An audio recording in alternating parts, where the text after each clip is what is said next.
Hello friends, welcome to our YouTube channel that is IP trend.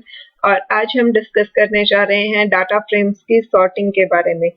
Data frames का topic हम काफ़ी time से पढ़ते आ रहे हैं क्योंकि 12th क्लास के हमारे आईपी के सिलेबस में जो फर्स्ट यूनिट है वो मेनली डाटा फ्रेम्स पर ही बेस्ड है।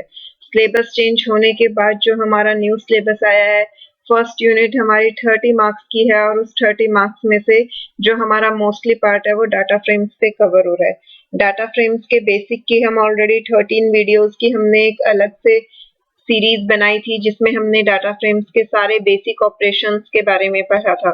वो हमारा कंप्लीट करने के बाद हमने डाटा फ्रेम के एडवांस ऑपरेशन स्टार्ट किए और इस सीरीज के ऑलरेडी 2 पार्ट्स हम कवर कर चुके हैं, जिसमें फर्स्ट पार्ट में हमने पढ़ा था कि डिस्क्रिप्टिव स्टैटिस्टिकल जो फंक्शंस होते हैं जिन्हें हम एग्रीगेशन फंक्शंस भी कहते हैं, मिन मैक्स सम मीन मीडियन, उन सब के बारे में हमने पढ़ा था। और सेकंड पार्ट में हमने पाइवेटिंग के बारे में पढ़ा था कि डाटा फ्रेम्स का जो टेबुलर स्ट्रक्चर है उसकी हम पाइवेटिंग किस तरीके से कर सकते हैं। और आज जो ये हमारी थर्ड सीरीज है इसमें हम पढ़ने जा रहे हैं सॉर्टिंग के बारे में कि हम हमारे डाटा फ्रेम को सॉर्ट किस तरीके से कर सकते हैं। आज की वीडियो स्टार्ट करने से पहले अगर आपने अभी तक चैनल को सब्सक्राइब नहीं किया है तो जल्दी से चैनल सब्सक्राइब कर लीजिए और अगर आपको वीडियोस पसंद आ रही हैं तो उन्हें लाइक और कमेंट करना मत भूलिए। साथ ही साथ जब आप वीडियो देख रहे हैं तो अगर आपको कहीं भी किसी भी पॉइंट पे कोई डाउट आता है, कोई चीज ऐसी है जो आपको समझ नहीं आ रही है, तो आप अपने डाउट्स कमेंट करके पूछ सकते हैं। मैं अपनी तरफ से पूरी कोशिश करूंगी कि आपके सारे डाउट्स क्लियर कर पाऊं। तो चलिए आज की क्लास स्टार्ट करते हैं। आज की क्लास में हम पढ़ने जा रहे हैं डाटा फ्रेम्स की सॉर्टिंग। सबसे पहली बात कि सॉर्टिंग का मतलब क्या होता है। सॉर्टिंग का मतलब होता है किसी भी चीज को असेंडिंग या डिसेंडिंग ऑर्डर में अरेंज करना। या तो हम हाईएस्ट टू लोएस्ट की तरफ अरेंज करते हैं या लोएस्ट से हाईएस्ट की तरफ अरेंज करते हैं। असेंडिंग डिसेंडिंग के बारे में हम छोटी क्लासेस से ही पढ़ना स्टार्ट कर देते हैं। लगभग थर्ड फोर्थ क्लास से हमारे सिलेबस में असेंडिंग डिसेंडिंग टर्म्स इंट्रोड्यूस होना शुरू हो जाती है। पहले हम उन्हें सिर्फ मैथ्स में पढ़ते हैं, फिर धीरे धीरे बड़ी क्लासेस में हमें पता चलता है कि अल्फाबेटिकल नंबर्स की भी हम सॉर्टिंग कर सकते हैं क्योंकि ए से जेड तक हमारा इंक्रीजिंग ऑर्डर हो जाता है और जेड से ए तक हमारा डिक्रीजिंग ऑर्डर हो जाता है, इस तरीके से। अब डाटा फ्रेम पे जब हम सॉर्टिंग करेंगे तो डाटा फ्रेम में हमारे पास डिफरेंट डिफरेंट कॉलम्स होते हैं। उन कॉलम्स के बेसिस पे हम सॉर्टिंग करेंगे। Sorting refers to arranging values in a particular order. की सॉर्टिंग का मतलब क्या होता है, वैल्यूज को किसी भी पर्टिकुलर ऑर्डर में अरेंज करना। The values can be sorted on the basis of a specific column or columns and can be in ascending or descending order। यानी कि जो हमारे डाटा फ्रेम की वैल्यूज हैं हम उन्हें या तो किसी स्पेसिफिक कॉलम के बेस पे सॉर्ट कर सकते हैं या फिर हम उन्हें मल्टीपल कॉलम्स के बेस पर भी सॉर्ट कर सकते हैं। जरूरी नहीं है कि हम एक बार में एक ही कॉलम के बेसिस पे सॉर्टिंग कर रहे हैं, हम मल्टीपल कॉलम्स के बेसिस पे भी सॉर्टिंग कर सकते हैं। कैसे कर सकते हैं वो हम नेक्स्ट वीडियो अभी हम आगे देखेंगे इस चीज को। And can be in ascending in descending order. और जो हमारी सॉर्टिंग होती है वो असेंडिंग ऑर्डर में भी हो सकती है और डिसेंडिंग ऑर्डर में भी हो सकती है, यानी कि इंक्रीजिंग ऑर्डर में भी हो सकती है और डिक्रीजिंग ऑर्डर में भी हो सकती है। पांडास लाइब्रेरी ने हमें एक ऐसा फंक्शन प्रोवाइड किया है जो हमारे सॉर्टिंग को बहुत ज्यादा इजी बना देता है और उस फंक्शन का नाम क्या है, सॉर्ट वैल्यूज। तो जब हम सॉर्ट वैल्यूज फंक्शन यूज करते हैं तो हमें सिर्फ एक फंक्शन का नाम, उसका सिंटैक्स याद करना है और वो हमारा सारा काम जो है वो सेकंड्स के हिसाब से कंप्लीट कर देता है। तो चलिए सबसे पहले हम देखते हैं कि हमारे मेथड का सिंटैक्स क्या है। सबसे पहले हम यूज करेंगे डाटा फ्रेम का नाम। कौन सा डाटा फ्रेम, जिसपे हमें सॉर्टिंग अप्लाई करनी है, यानी कि जिस डाटा फ्रेम को हमें अरेंज करना है असेंडिंग या डिसेंडिंग ऑर्डर में, उस डाटा फ्रेम का नाम डॉट फंक्शन का नाम। फंक्शन का नाम क्या है, सॉर्ट वैल्यूज। अब क्योंकि फंक्शन है तो उसके साथ राउंड ब्रैकेट्स आएंगे तो हमने राउंड ब्रैकेट्स लगाए। अब इन राउंड ब्रैकेट्स के अंदर हम कौन कौन से आर्गुमेंट्स जो है वो प्रोवाइड कर सकते हैं। तो सबसे पहला आर्गुमेंट है बाय आर्गुमेंट। बाय आर्गुमेंट में हम क्या देते हैं, यहाँ से आप देख सकते हैं सारे पैरामीटर्स जो है वो डिटेल में हमें दिए हुए हैं। बाय के साथ हम प्रोवाइड करते हैं कॉलम्स की लिस्ट। ठीक है, कॉलम्स की लिस्ट कैसे, जिस जिस कॉलम के बेसिस पे हमें हमारे डाटा फ्रेम को सॉर्ट करना है।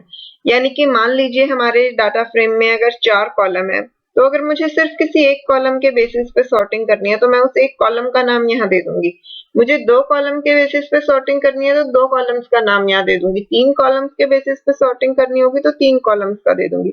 इस तरीके से बाय में हम क्या करते हैं, या तो कॉलम का नाम या फिर एक लिस्ट प्रोवाइड कर देते हैं जिस जिसके बेसिस पे हमें सॉर्टिंग करनी होती है।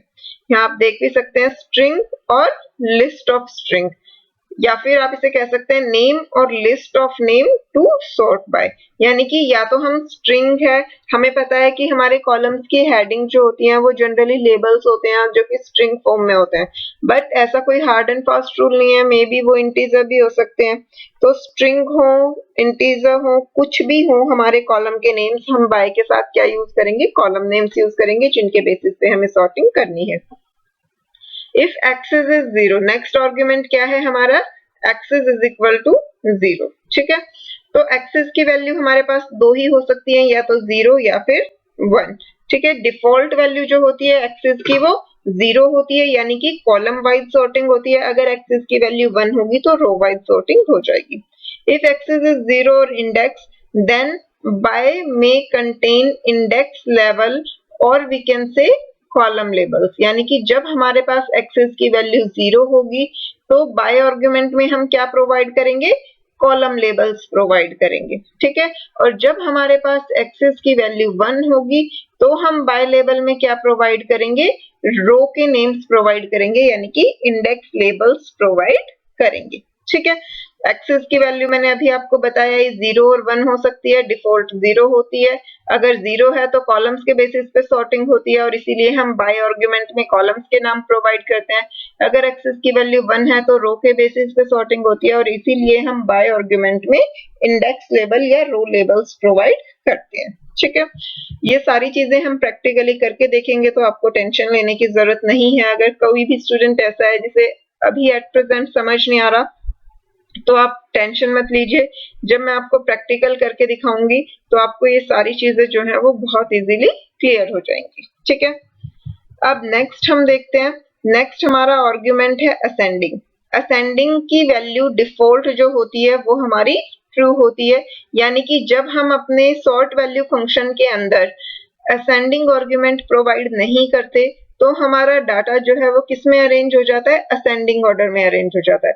लेकिन अगर एक्सप्लिसिटली हम असेंडिंग की ऑर्डर प्रोवाइड करते हैं तो अगर हमने ट्रू दिया है तो वो असेंडिंग ऑर्डर में होगा और अगर हमने फॉल्स दिया है तो वो डिसेंडिंग ऑर्डर में अरेंज हो जाएगा। असेंडिंग की बुलियन वैल्यू होती है। अब यहाँ पे देखिए ये लिखा हुआ है बूल और लिस्ट ऑफ बूल। ऐसा क्यों दिया हुआ है इन्होंने, एक चीज तो हमें समझ आ गई कि हाँ असेंडिंग की वैल्यू जो होती है वो बुलियन होती है, ट्रू या फॉल्स होती है, ट्रू है तो असेंडिंग, फॉल्स है तो डिसेंडिंग। बट ये लिस्ट ऑफ बूल्स का क्या मतलब है, लिस्ट ऑफ बूल्स हमारा तब यूज होता है, मैंने आपको बताया कि या तो हम एक कॉलम के बेसिस पे सॉर्टिंग कर सकते हैं या फिर मल्टीपल कॉलम्स के बेसिस पे सॉर्टिंग कर सकते हैं।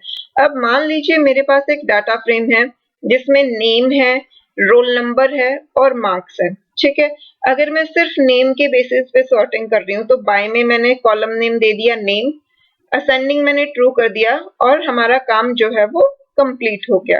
लेकिन अगर मैंने बाय में दो आर्गुमेंट्स प्रोवाइड किए, मान लीजिए मैंने दिया नेम और मार्क्स, क्योंकि हो सकता है कि हमारे पास हमारी क्लास में ऐसे स्टूडेंट सेम नाम के 2-3 बच्चे हों तो तब हमें कंफ्यूजन हो जाएगी कि किसे पहले रखें किसे बाद में। तो अगर हमारे पास सेम नाम के स्टूडेंट हैं तो सेम नाम के स्टूडेंट्स का जो है मार्क्स के बेसिस पे डाटा अरेंज हो जाए। तो मार्क्स के बेसिस पे अरेंज हो जाए तो मैंने बाय में 2 कॉलम्स के नाम हम दे देंगे नेम और मार्क्स। अब जब हमारे पास बाय में 2 कॉलम है तो असेंडिंग में कितनी वैल्यूज हम लेंगे, असेंडिंग में अगर हमने एक सिंगल वैल्यू ली है तो दोनों कॉलम्स के लिए वो सिंगल वैल्यू आ जाएगी। जैसे मान लीजिए यहाँ ट्रू दिया तो हमारा स्टूडेंट भी असेंडिंग ऑर्डर में अरेंज हो जाएगा और जहां स्टूडेंट नेम मल्टीपल होंगे यानी कि एक ही नाम के मल्टीपल स्टूडेंट होंगे तो उन स्टूडेंट के मार्क्स भी किस ऑर्डर में अरेंज हो जाएंगे, इंक्रीजिंग ऑर्डर में अरेंज हो जाएंगे।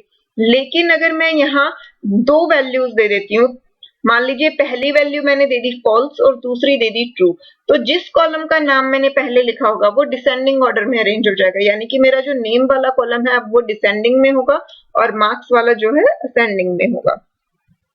नेक्स्ट है इन प्लेस।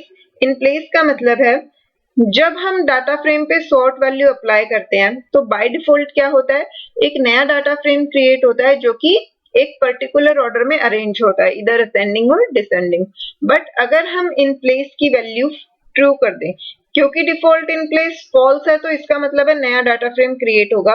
बट अगर इन प्लेस को ट्रू कर दिया तो उसका मतलब क्या होता है कि हमारा जो एक्चुअल डाटा फ्रेम है उसी में हमारा चेंजेस होंगे, और जब उसी में हमारे चेंजेस होंगे तो हमें क्या हो जाएगा, हमारा बुल की इन प्लेस की वैल्यू जो है वो ट्रू हो जाएगी।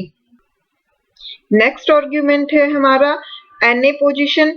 एनए पोजीशन का मतलब क्या होता है, यहाँ पे जब हमने डाटा फ्रेम्स पढ़ा हमने देखा था कि हमारे डाटा फ्रेम में जो है बहुत सारी थी कि नैन वैल्यूज होती थी, नल वैल्यूज होती थी।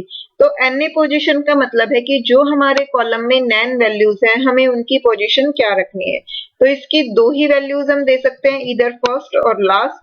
बाय डिफॉल्ट इसकी वैल्यू लास्ट होती है, यानी कि जितनी भी नैन वैल्यूज होती हैं वो हमारे कॉलम के लास्ट में शो हो जाती हैं। बट अगर हम एनए पोजीशन को फर्स्ट कर देते हैं तो उससे क्या होता है कि हमारी जितनी भी नैन वैल्यूज हैं वो हमारे कॉलम के बिगिनिंग में आएंगी।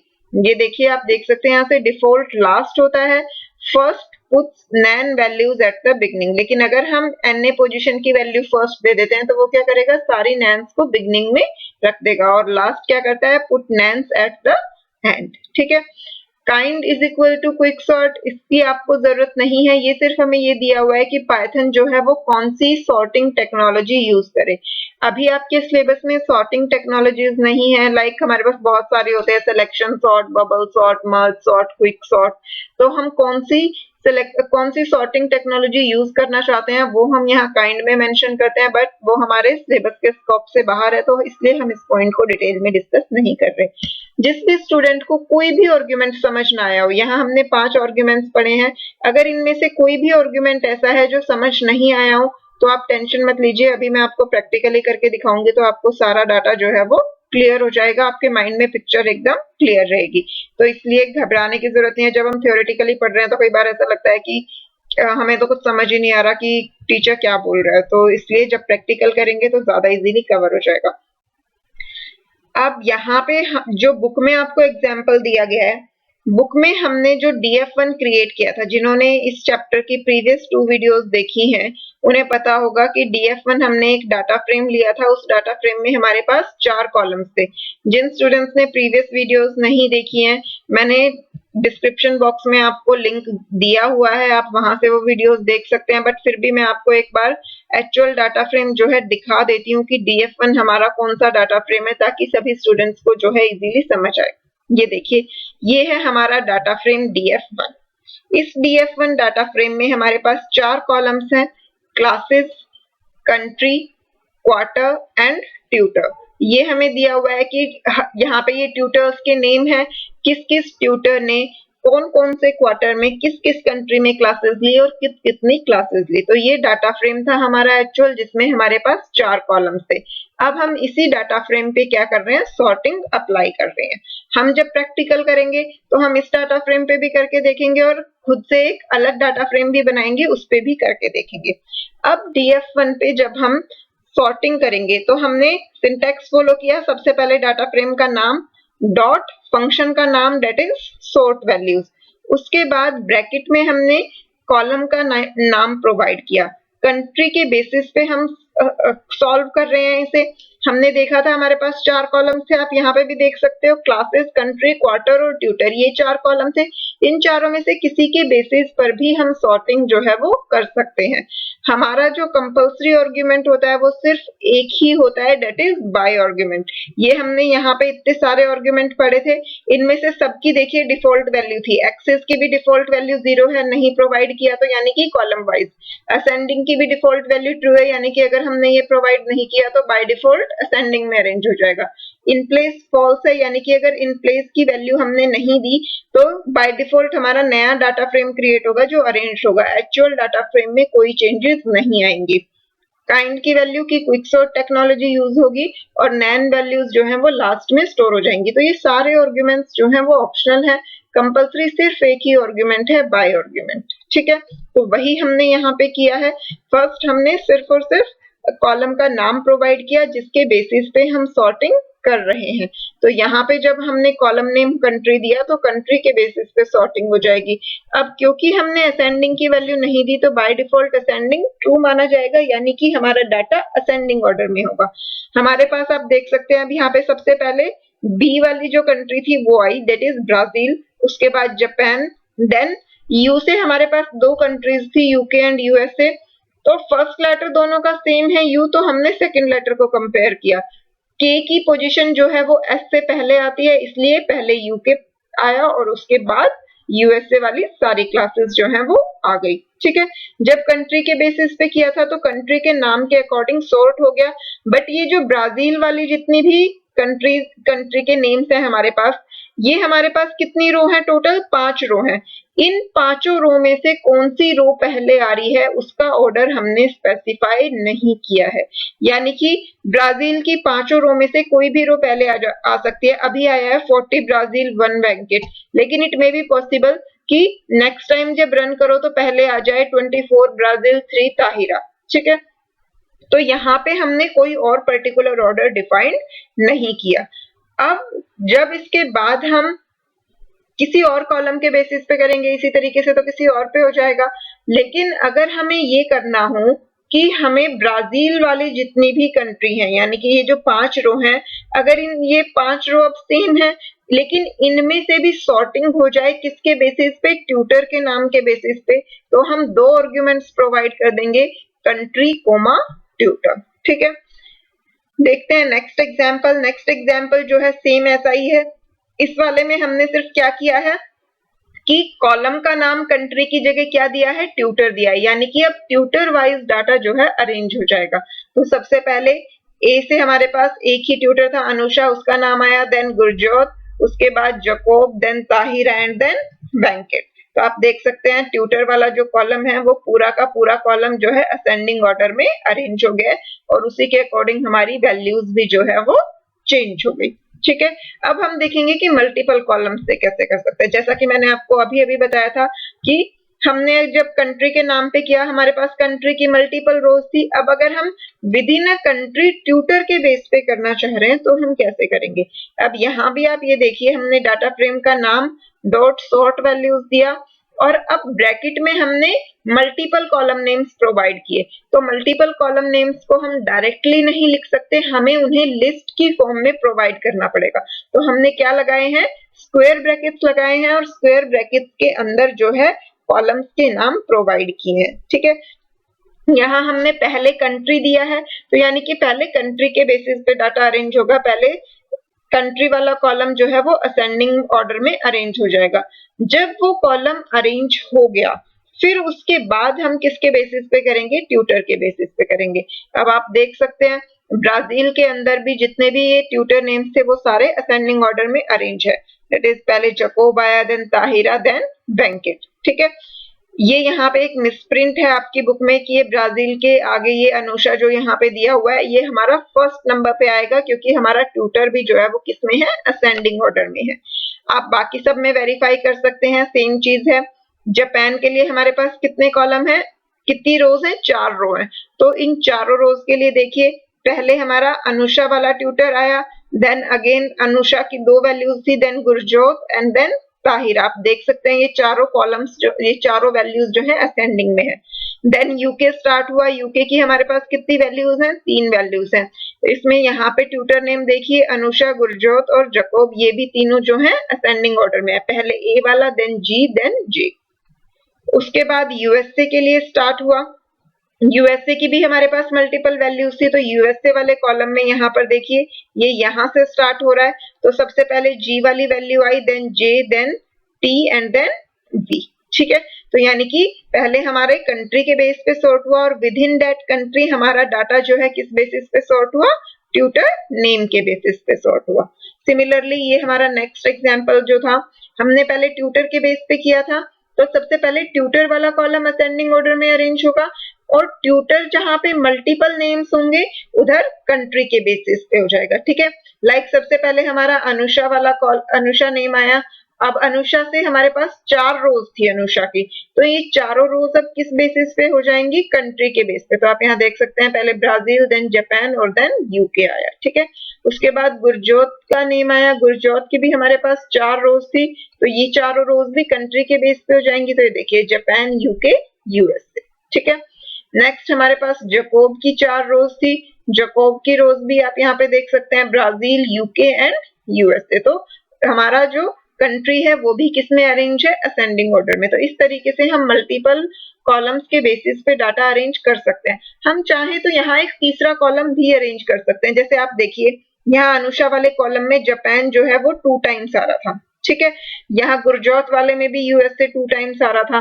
तो अब अगर हम यहाँ मान लीजिए थर्ड कॉलम में अरेंज कर देती हूँ क्लासेस, ठीक है। यानी कि पहले तो ट्यूटर को प्रायोरिटी मिलेगी, ट्यूटर का डाटा असेंडिंग ऑर्डर में हो जाए। फिर जहां ट्यूटर सेम है उन रो को कंट्री के बेसिस पे सॉर्ट कर दो, जहां कंट्री भी सेम है उन्हें क्लासेस के बेसिस पे सॉर्ट करो। तो क्लासेस के बेसिस पे अगर मैंने ये अब यहाँ पे और तो कोई आर्गुमेंट दिया नहीं, यानी कि बाय डिफॉल्ट असेंडिंग में होगा। तो जापान वाली रोज में से अभी तो ये देखिए पहले 41 वाला आया, देन 36, बट अगर मैंने इसे सॉर्ट किया होता तो पहले 36 आता, उसके बाद 41 आता, ठीक है। सिमिलरली ये यूएसए वाला देखिए, यहाँ पे यूएसए की 2 रोज हैं, तो पहले 30 वाली आती फिर 40 वाली आती। ऐसे ही ब्राजील, ब्राजील में तो यहाँ पे क्लासेस भी सेम है, तो ये कोई फर्क नहीं पड़ता। देन ताहिरा, ताहिरा की भी 4 रोज हैं और ये 4 की 4 रोज फिर कंट्री के बेसिस पे सॉर्ट हुई हैं। उसके बाद वेंकट की 4 रोज हैं और वेंकट की भी चारों रोज जो है वो किसके बेसिस पे सॉर्ट हुई? हमारी कंट्री के बेसिस पे जो है वो सॉर्ट हो गई, ठीक है।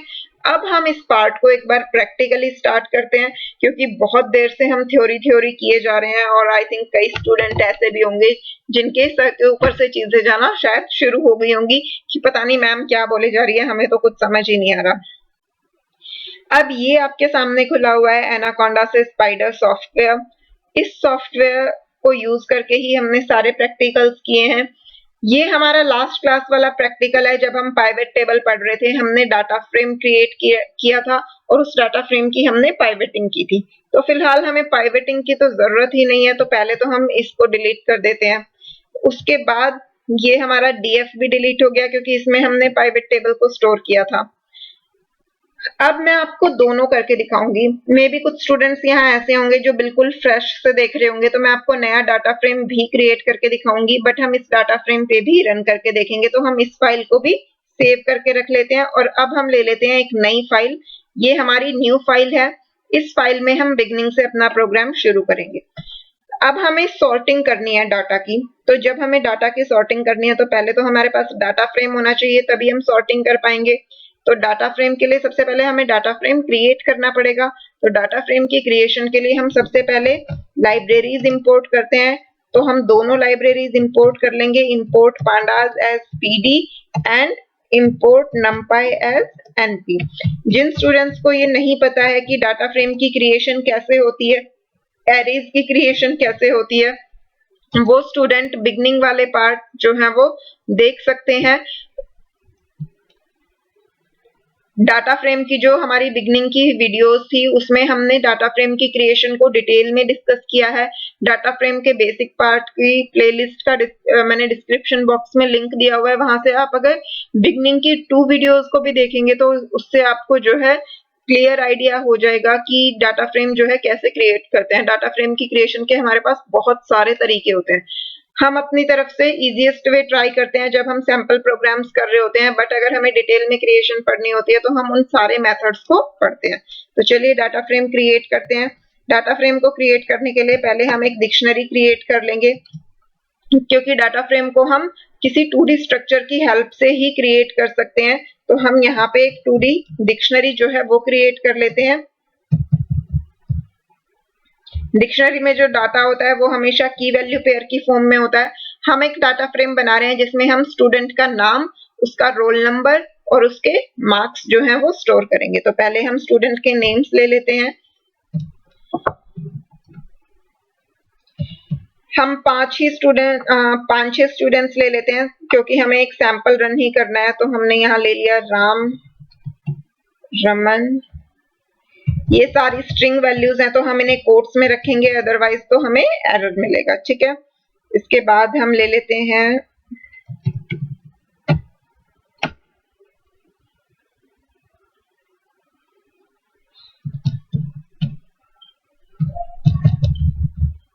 ये कोट्स हम स्किप नहीं कर सकते, तो सिंटैक्स का हमेशा ध्यान रखना कि सिंटैक्स में जो है वो कोई गड़बड़ ना हो। हम मल्टीपल नेम्स ले लेते हैं ताकि हमारा जो डबल कॉलम वाला था वो वाली चीज भी हमारी जो है वो साथ साथ क्लियर होती चली जाए।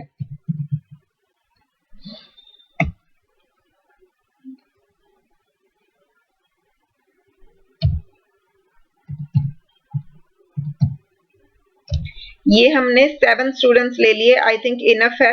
अब हम इन सारे स्टूडेंट्स का रोल नंबर जो है वो स्टोर करेंगे। ठीक है, तो हम एक कॉलम नेम ले लेते हैं रोल नंबर।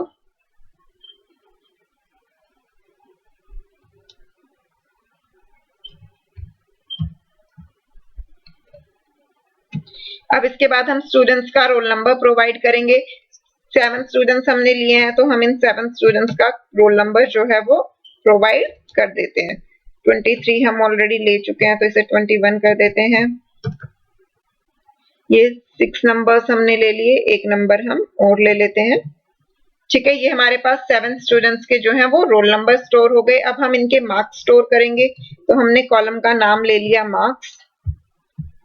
अब हम इनके मार्क्स स्टोर करने जा रहे हैं।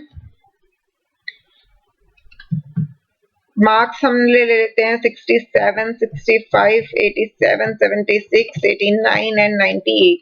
ये 6 वैल्यूज हो गई, एक वैल्यू और ले लेते हैं 75।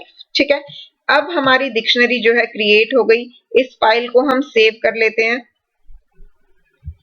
अब हम करेंगे डाटा फ्रेम क्रिएट। ठीक है, डाटा फ्रेम को क्रिएट करने के लिए हमारे पास सिंटैक्स क्या होता है, लाइब्रेरी का नाम dot function name. Data frame की क्रिएशन के लिए डाटा फ्रेम फंक्शन यूज करते हैं जिसका डी कैपिटल और एफ कैपिटल, इस चीज का हमेशा ध्यान रखना है। और ब्रैकेट में हम क्या प्रोवाइड करेंगे, उस 2D स्ट्रक्चर का नाम जिसके बेसिस पे हमें डाटा फ्रेम क्रिएट करना है। अब हमारा डाटा फ्रेम क्रिएट हो गया। हम इस डाटा फ्रेम को प्रिंट करवा के देख लेते हैं कि हमारा डाटा फ्रेम जो है वो सही से रन हो रहा है या नहीं हो रहा। तो प्रिंट डीएफ दिया और अब हम इसे रन करके देखेंगे। तो ये देखिए हमारा डाटा फ्रेम जो है प्रिंट हो गया। ये हमारे स्टूडेंट्स के नाम हैं, फिर उनके रोल नंबर, फिर उनके मार्क्स। तो ये हमारा डाटा फ्रेम क्रिएट हो गया। आप देख सकते हैं अभी ये उस रैंडम ऑर्डर में है, जिस ऑर्डर में हमने क्रिएट किया था उसी ऑर्डर में यहाँ पे डिस्प्ले हो रहे हैं। अब हम इस पे लगा सकते हैं सॉर्टिंग। ठीक है, जब हम इस पे सॉर्टिंग लगाएंगे, मान लीजिए हम इसे नए डाटा फ्रेम में स्टोर कर लेते हैं डीएफडी। ठीक है, अब जब हमने इसे डीएफडी में स्टोर किया, या फिर हम डीएफ2 ले लेते हैं इधर। ठीक है, डीएफ2 में जब हम इसे स्टोर कर रहे हैं तो हम क्या करेंगे, पहले डाटा फ्रेम का नाम डॉट सॉर्ट वैल्यू। हमने सॉर्ट वैल्यू का सिंटैक्स देखा था कि डाटा फ्रेम का नाम डॉट फंक्शन का नाम दैट इज सॉर्ट वैल्यूज, और यहाँ ब्रैकेट में हम क्या प्रोवाइड करते हैं, आर्गुमेंट। ये देखिए हमने वहां बुक में जो आर्गुमेंट्स देखे थे वही सारी लिस्ट आप यहाँ देख सकते हो, by, axis, ascending, in place, kind and A position. Sort values में हमारे पास यही सारे आर्गुमेंट्स जो हैं वो अवेलेबल होते हैं। तो अब हम यहाँ सबसे पहले क्या दे देते हैं, कॉलम का नाम दे देते हैं। पहले हम नेम के बेसिस पे जो है सॉर्ट करते हैं, तो हम यहाँ नेम प्रोवाइड कर देते हैं। ठीक है, अब हम इसे रन करके देखेंगे। पहले एक प्रिंट स्टेटमेंट दे देते हैं, क्योंकि अगर प्रिंट नहीं देंगे तो हमें पता नहीं चलेगा कि हमारा डाटा जो है वो सक्सेसफुली सॉर्ट हुआ है या नहीं हुआ। हमने सॉर्टिंग वाला डाटा डीएफ2 में स्टोर किया था, इसलिए हमने डीएफ2 को प्रिंट करवा लिया। अब हम इस प्रोग्राम को रन करते हैं तो ये देखिए हमारा डाटा जो है वो कैसे डिस्प्ले हुआ है। यहाँ पर आप देखिए अल्फाबेटिकल ऑर्डर में है। सबसे पहले हमारा के का डाटा आया है, क्योंकि अल्फाबेटिकल पोजीशन में हमारे पास जितने नाम थे उनमें से सबसे पहले के आता है, देन एन, उसके बाद राम वाला कॉलम। अब राम वाला कॉलम हमारे पास 2 वैल्यूज थी, सेम 2 स्टूडेंट्स का नाम राम था, तो 2 रोज हैं, तो दोनों रोज में से कोई भी पहले आ सकती है। ठीक है, उसके बाद रमन, उसी तरीके से सीता नेम की भी हमारे पास 2 रो थी, तो उन दोनों में से कोई भी रो जो है वो पहले आ सकती है। ठीक है, अब अगर मैं इन्हें मार्क्स के बेसिस पे स्टोर करना चाहूं, ठीक है, अब यहाँ पे तो डिफॉल्ट हमारा क्या हो रहा है कि डिफॉल्ट भी ये जो है डाटा असेंडिंग ऑर्डर में ही है। बट अगर मैं यहाँ 2 कॉलम्स दे दूं, कोमा लगा के मैं यहाँ मार्क्स भी दे देती हूँ, या फिर इसे छोड़िए, पहले हम मार्क्स के बेसिस पे ही आपको रन करके दिखाते हैं। अभी हमारा डाटा नेम के बेसिस पे सॉर्ट है। अगर मैंने यहाँ मार्क्स ले लिया तो डाटा किस बेसिस पे सॉर्ट हो जाएगा? मार्क्स के बेसिस पे। तो ये देखिए, नेम्स का ऑर्डर मैटर नहीं करता। यहाँ पे आप मार्क्स देखिए, मार्क्स जो है वो हमारे असेंडिंग ऑर्डर में है। सबसे पहले 65, देन 67, 75, 76, 87, 89 एंड 98। अब जिस स्टूडेंट के मार्क्स 65 थे उसी का नाम और रोल नंबर यहाँ पे आ जाएगा। जिस स्टूडेंट के मार्क्स 67 थे उसी का नाम और रोल नंबर यहाँ पे आ जाएगा। जिस स्टूडेंट का मार्क्स 75 थे उसका नाम और रोल नंबर इधर आ जाएगा। तो इस तरीके से मार्क्स के बेसिस पे जो है वो डाटा अरेंज हो गया है। ठीक है, अब हम करते हैं मल्टीपल वाला। ठीक है, अब मार्क्स तो हमारे कहीं भी रिपीटेड है ही नहीं, तो इसलिए मार्क्स के बेसिस पे हमें मल्टीपल की कोई जरूरत ही नहीं है। लेकिन जब नेम वाला हमने यूज किया था, नेम में हमारे पास रिपीटेड थे, राम रिपीटेड था और सीता रिपीटेड था, तो उस केस में हम मल्टीपल कॉलम्स को यूज कर सकते हैं। मान लीजिए मैं नेम और नेम के अंदर मार्क्स के बेसिस पे सॉर्ट करना चाह रही हूँ, तो मैं क्या प्रोवाइड कर दूंगी? दोनों कॉलम्स प्रोवाइड कर दूंगी। नेम, ये ए जो है स्मॉल आएगा। ये चीज ध्यान रखिएगा, जब हम यहाँ पे आर्गुमेंट प्रोवाइड कर रहे हैं तो कॉलम नेम की हम वही स्पेलिंग लेंगे एग्जैक्टली जो स्पेलिंग हमने यहाँ पे प्रोवाइड की होगी, अदरवाइज तो वो उसे आइडेंटिफाई नहीं कर पाएगा और एरर देगा। फॉर एग्जाम्पल मान लीजिए मैं यहाँ ले लेती हूँ NAM। अब मेरे डाटा फ्रेम में तो किसी कॉलम का नाम NAM नहीं है, तो अब अगर मैं इसे रन करूंगी तो उस केस में मेरे को क्या मिलेगा? एरर मिलेगा, रेज की एरर, यानी कि की एरर क्या है मेरा? NAM, क्योंकि NAM जो है वो डाटा फ्रेम में एग्जिस्ट ही नहीं करता। तो यहाँ पे स्पेलिंग्स जो है हमें एग्जैक्टली वही देनी पड़ती हैं जो कि हमारे कॉलम्स की हेडिंग होती है। अब जहाँ पे हमारे पास सेम नेम है वो किस बेसिस पे हमें सॉर्ट करने हैं? मार्क्स के बेसिस पे सॉर्ट करने हैं। तो यहाँ पे नेक्स्ट वैल्यू हमने क्या ले ली? मार्क्स। इसके अलावा एक और चीज, जब हम यहाँ पे एक से ज्यादा कॉलम नेम प्रोवाइड करते हैं तो हम उन्हें किसके अंदर रखते हैं? स्क्वायर ब्रैकेट्स के अंदर, क्योंकि हमें ये लिस्ट की फॉर्म में प्रोवाइड करने होते हैं, तो इसलिए हमने यहाँ पे इन्हें किसके अंदर लिखा? स्क्वायर ब्रैकेट्स के अंदर लिखा। अब हम इसे रन करेंगे तो ये देखिए, पहले तो नेम जितने भी थे वो असेंडिंग ऑर्डर में अरेंज हो गए। नेम जहां रिपीटेड थे, ये राम वाला नाम रिपीटेड था, तो इसमें हमारे मार्क्स के बेसिस पे पहले 67 वाला आया, देन 89 वाला आया। इसी तरीके से सीता रिपीटेड था, तो सीता के केस में देखिए पहले 87 वाला, देन 98 वाला। तो जहां पे नाम सेम होगा वहां किसके बेसिस पे सॉर्टिंग हो जाएगी? मार्क्स के बेसिस पे सॉर्टिंग हो जाएगी। ठीक है, अब इसके अलावा हमारे पास और भी कई सारे आर्गुमेंट थे, जैसे कि अब अगर हम यहाँ असेंडिंग प्रोवाइड करें, ASCEN। अब अगर मैं असेंडिंग की वैल्यू यहाँ पे फॉल्स कर दूं, बाय डिफॉल्ट तो असेंडिंग की वैल्यू ट्रू होती है, लेकिन अगर मैं इस वैल्यू को फॉल्स कर दूं और अब जब इसे रन करें तो हमारा डाटा किस ऑर्डर में अरेंज होगा? देखिए, हमारे नामों की सीक्वेंस जो है वो पूरे तरीके से चेंज हो गई। पहले हमारे पास सीता वाली रो आई, यानी कि अब डिक्रीजिंग ऑर्डर में आ गया, क्योंकि हमने असेंडिंग की वैल्यू क्या दी है? फॉल्स दी है। उसके बाद Raman, then Ram, then Nishi and then Kiran. ठीक है, अब मैं यहाँ पे अगर ये करूं, अब आप देखिए बाय डिफॉल्ट पहले हम ये देख लेते हैं, सीता है। अब सीता में मार्क्स जो है वो किस ऑर्डर में है? ये भी हमारे डिसेंडिंग ऑर्डर में है, क्योंकि मैंने आपको बताया था अगर मैंने असेंडिंग की एक ही वैल्यू दी है तो चाहे जितने मर्जी कॉलम नेम्स यहाँ पे लिए हों, उन सभी कॉलम्स के लिए यही सेम वैल्यू जो है एप्लीकेबल होती है। यानी कि अब नेम वाला भी डिक्रीजिंग ऑर्डर में होएगा और जहां सेम नेम है वहां मार्क्स भी किसमें होंगे? डिक्रीजिंग ऑर्डर में। और आप उस चीज को यहाँ से वेरीफाई भी कर सकते हो कि सीता के अंदर जो मार्क्स की दोनों वैल्यू है वो भी डिक्रीजिंग ऑर्डर में है। पहले 98 वाला आया, देन 87 वाला आया। सिमिलरली राम वाली रोज में देखिए पहले 89 वाला आया, देन 67 वाला आया। बट अगर मान लीजिए मैं ये चाहती हूँ कि नेम तो मेरा डिसेंडिंग ऑर्डर में आए, बट जहां सेम नाम है वहां पहले कम मार्क्स वाला शो हो और फिर ज्यादा मार्क्स वाला शो हो, यानी कि नेम डिसेंडिंग ऑर्डर में हो लेकिन मार्क्स जो है वो किस ऑर्डर में हो? असेंडिंग ऑर्डर में। तो हम यहाँ पे क्या लिस्ट प्रोवाइड कर सकते हैं? हम दोनों कॉलम्स के लिए अलग अलग असेंडिंग की वैल्यू दे देंगे। फर्स्ट हमें डिक्रीजिंग में चाहिए तो उसके लिए फॉल्स रखा, दूसरा हमें इंक्रीजिंग में चाहिए, तो उसके लिए हम यहाँ क्या प्रोवाइड कर देंगे, ट्रू प्रोवाइड कर देंगे, ठीक है। और अब जब हम इसे रन करेंगे तो हमारा नेम जो है डिसेंडिंग में होगा, लेकिन मार्क्स असेंडिंग में। देखिए सीता वाली दोनों रो थी, लेकिन अब पहले कौन डिस्प्ले हुआ, जिसके मार्क्स 87 है, और देन जिसके मार्क्स जो है वो 98 है। सिमिलरली राम वाले कॉलम में देखिए कि पहले 67 वाला देन 89 वाला, यानी कि मार्क्स वाला कॉलम अब असेंडिंग ऑर्डर में है और नेम वाला कॉलम जो है वो किस में है, डिसेंडिंग ऑर्डर में है। और एक चीज और आपको हमेशा ध्यान रखनी है, यहाँ इस बात को लेकर कंफ्यूज मत होइएगा कि नेम जो है वो डिसेंडिंग में है, तो ये नेम तो डिसेंडिंग में हो गए, मार्क्स वाला पूरा आपका असेंडिंग में होना चाहिए। पूरा असेंडिंग में कैसे हो सकता है, सीता के साथ तो सीता से ही एसोसिएटेड नेम मार्क्स आएंगे, रमन के साथ रमन से एसोसिएटेड मार्क्स आएंगे। तो मार्क्स वाला कॉलम असेंडिंग में सिर्फ और सिर्फ किस केस के लिए होगा, जहां पे नेम की वैल्यू जो है वो सेम हो। जैसे कि सीता वाले केस में हमारे पास 2 रो जो थी उनमें सेम नाम था सीता, तो अब इस केस में हम मार्क्स को असेंडिंग के बेस पे करेंगे। रमन वाले केस में एक ही नाम है, तो उसके जितने भी मार्क्स हैं वही यहाँ पे डिस्प्ले होंगे, इससे ऊपर वाले मार्क्स जो हैं वो कम हो या ज्यादा हो हमें कोई फर्क नहीं पड़ता। सिमिलरली राम की हमारे पास 2 वैल्यूज थी, तो इन दोनों में से जिसके मार्क्स कम है पहले वो डिस्प्ले होगा, फिर जिसके मार्क्स ज्यादा है वो डिस्प्ले होगा। निशी के लिए सिंगल रो है, किरण के लिए सिंगल रो है।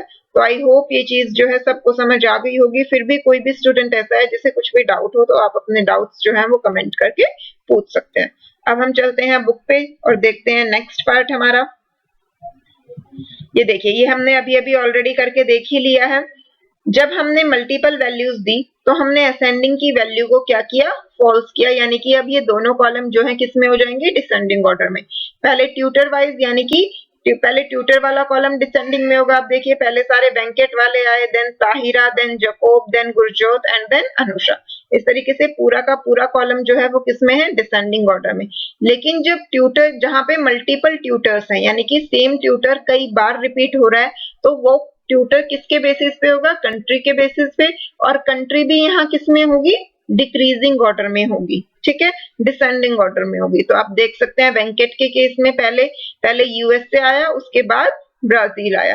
सिमिलरली ताहिरा के केस में पहले USA, then Japan, then Brazil. Same Jacob के केस में पहले USA, then UK, then Brazil. फिर गुरजोत के लिए भी ये सेम चीज है, यूएसए, यूके एंड जापान। तो यानी कि पहले नेम वाला कॉलम जो है डिसेंडिंग ऑर्डर में आया, और फिर जहां सेम नेम है उनके लिए कंट्री भी जो है वो डिसेंडिंग ऑर्डर में अरेंज हो गई। सिमिलरली अनुषा के लिए देखिए UK, Japan, Japan and Brazil. तो इस तरीके से जो है वो सारी चीजें हो जाती हैं। अब नेक्स्ट जो है आप यहाँ पर देखिए, you can use parameter in place if you want to store the sorted data in the data frame itself। यानी कि जब हम हमारे सॉर्टेड डाटा को एक्चुअल डाटा फ्रेम में सेव करना चाहते हैं, तो उस केस में हम क्या कर सकते हैं, इन प्लेस की वैल्यू को ट्रू कर सकते हैं। इसे मैं आपको यहाँ पे बताती हूँ। ये देखिए अभी हमने जो ये सॉर्टेड वाला था ये किस में स्टोर किया था, df2 में स्टोर किया था। बट अगर मैं यहाँ पे प्रिंट करवाती हूँ df, जो कि हमारा एक्चुअल डाटा फ्रेम है, तो यहाँ पे आप देखोगे कि df2 में तो सॉर्टेड वैल्यू है, लेकिन df1 में हमारा एक्चुअल डाटा है, एक्चुअल डाटा में कोई चेंज नहीं हुआ है। इसे रन करके देखते हैं। ये देखिए हमने नेम और मार्क्स को सॉर्ट किया हुआ था। अब यहाँ पे आप देख सकते हैं क्या ये हमारा डाटा जो है वो सॉर्टेड है, नहीं है सॉर्टेड। क्यों, क्योंकि हमने क्या प्रिंट करवाया हुआ है, ये df1। आप चाहें तो यहाँ पे एक एक प्रिंट स्टेटमेंट दे सकते हैं। यहाँ पे हम लिख देते हैं सॉर्टेड डाटा,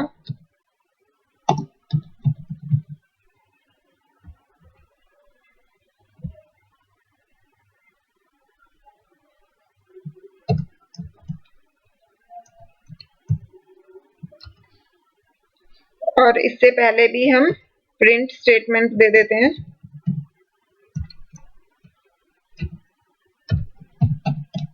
ये ब्लैंक प्रिंट स्टेटमेंट हम इसलिए देते हैं ताकि हमारे डाटा के बीच में जो है ब्लैंक स्पेस आ जाए। अदरवाइज जैसे अब आप यहाँ देख सकते हैं ये डाटा बिल्कुल जॉइंट है, तो अगर हमें इनके बीच में गैप देना है, एक डाटा फ्रेम प्रिंट होने के बाद एक लाइन का गैप आ जाए, इसलिए मैंने यहाँ पे एक ये एम्प्टी स्टेटमेंट दी है। ओरिजिनल डाटा,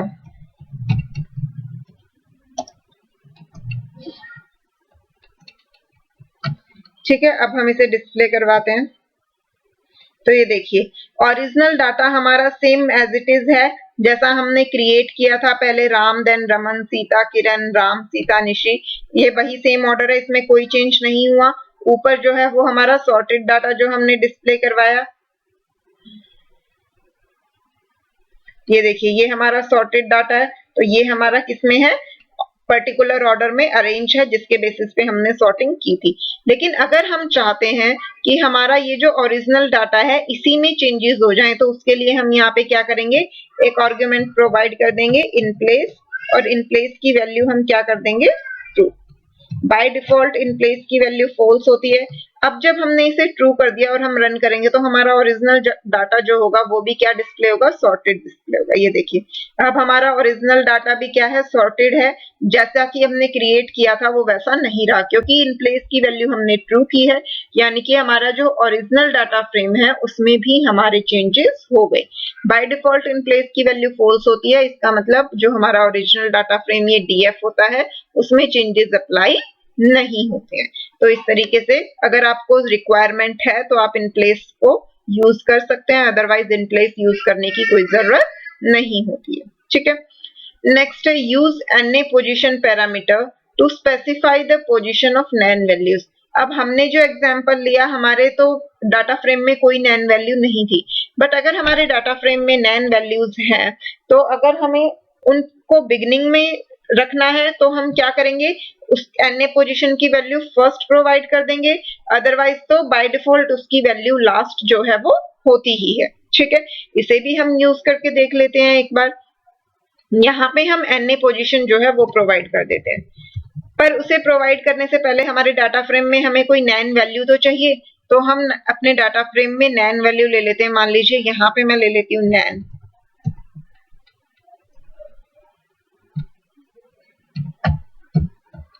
नैन वैल्यू जो है वो हमारी numpy लाइब्रेरी में एग्जिस्टिंग होती है, इसलिए जहां भी हमें नैन यूज करना है तो वहां पे हमें np.nan लिखना पड़ेगा। आप डायरेक्ट नैन लिखोगे तो वो आपको एरर प्रोवाइड करेगा। ठीक है, यहाँ पे भी मैं ले लेती हूँ np.nan। ठीक है, अब मेरे पास डाटा फ्रेम में दो नैन वैल्यूज जो हैं वो स्टोर हो गई हैं। ठीक है, नैन में आप स्मॉल में nan लिखो, पूरा कैपिटल में nan लिखो, या n उसके बाद small A then capital N, तो ये सारा जो है बिल्कुल सेम होता है, इससे कोई फर्क नहीं पड़ता।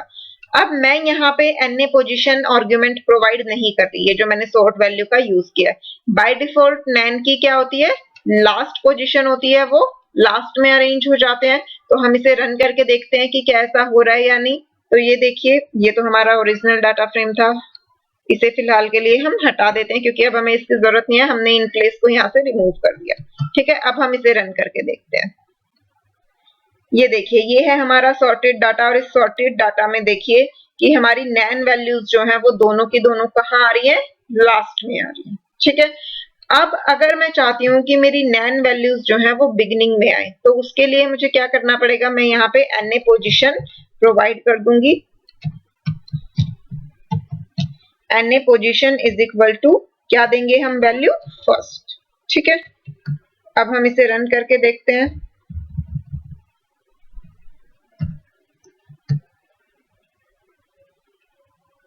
तो ये देखिए, अब हमारी जो दोनों नैन वैल्यूज थी वो कहाँ पे आ गई, फर्स्ट पोजीशन पे आ गई, और पहले जब हमने प्रोवाइड नहीं किया था तो वो लास्ट पोजीशन पे आ रही थी, क्योंकि डिफॉल्ट वैल्यू लास्ट होती है।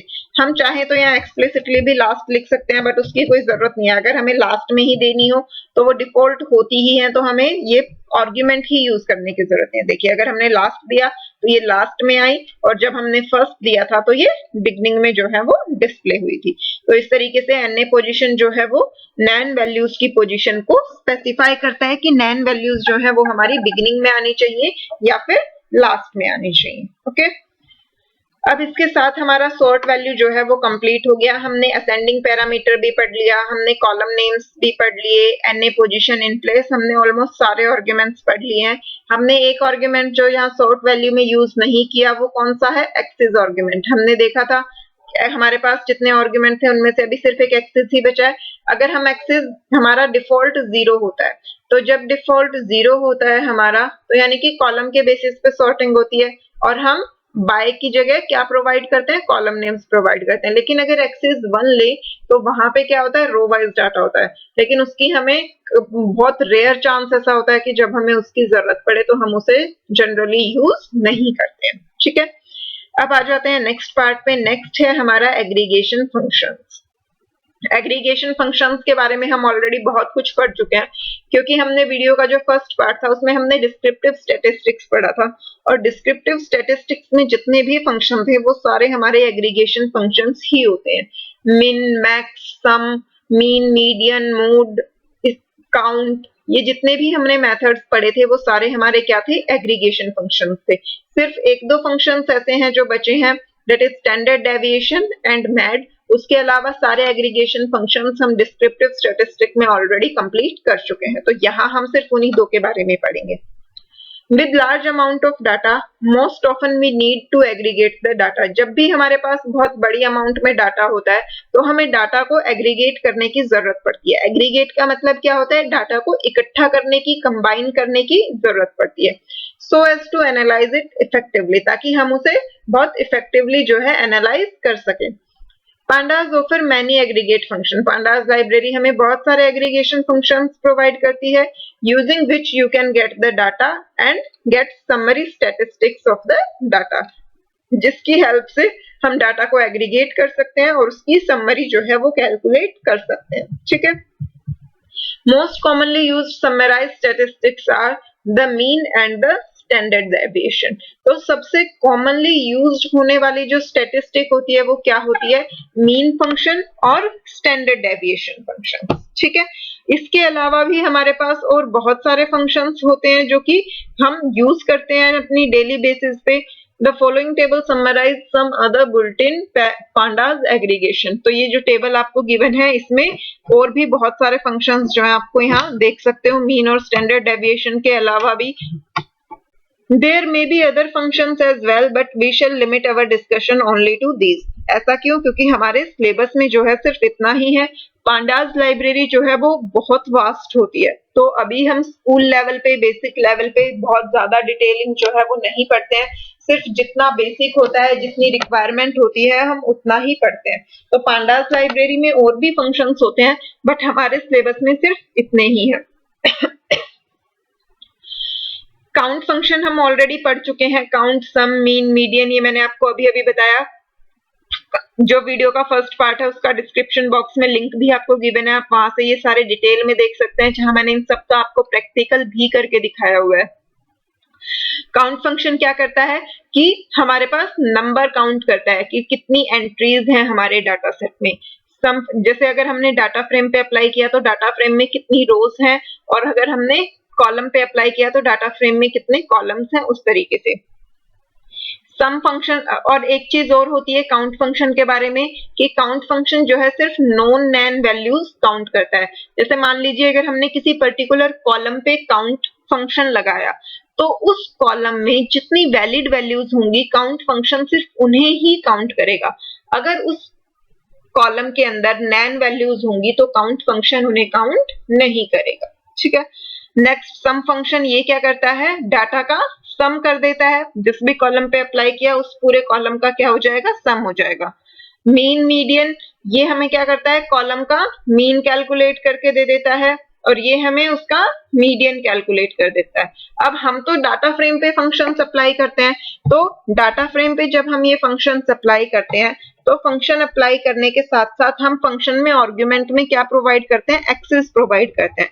तो अगर हम एक्सेस 0 देते हैं तो हमें हर कॉलम का रिजल्ट मिलता है। लाइक अगर हमने काउंट के अंदर लिखा एक्सेस 0 तो हर कॉलम के लिए हमें अलग अलग मिल जाएगा कि हमारे पास फर्स्ट कॉलम में कितनी वैल्यूज हैं, सेकंड कॉलम में कितनी है, थर्ड कॉलम में कितनी है।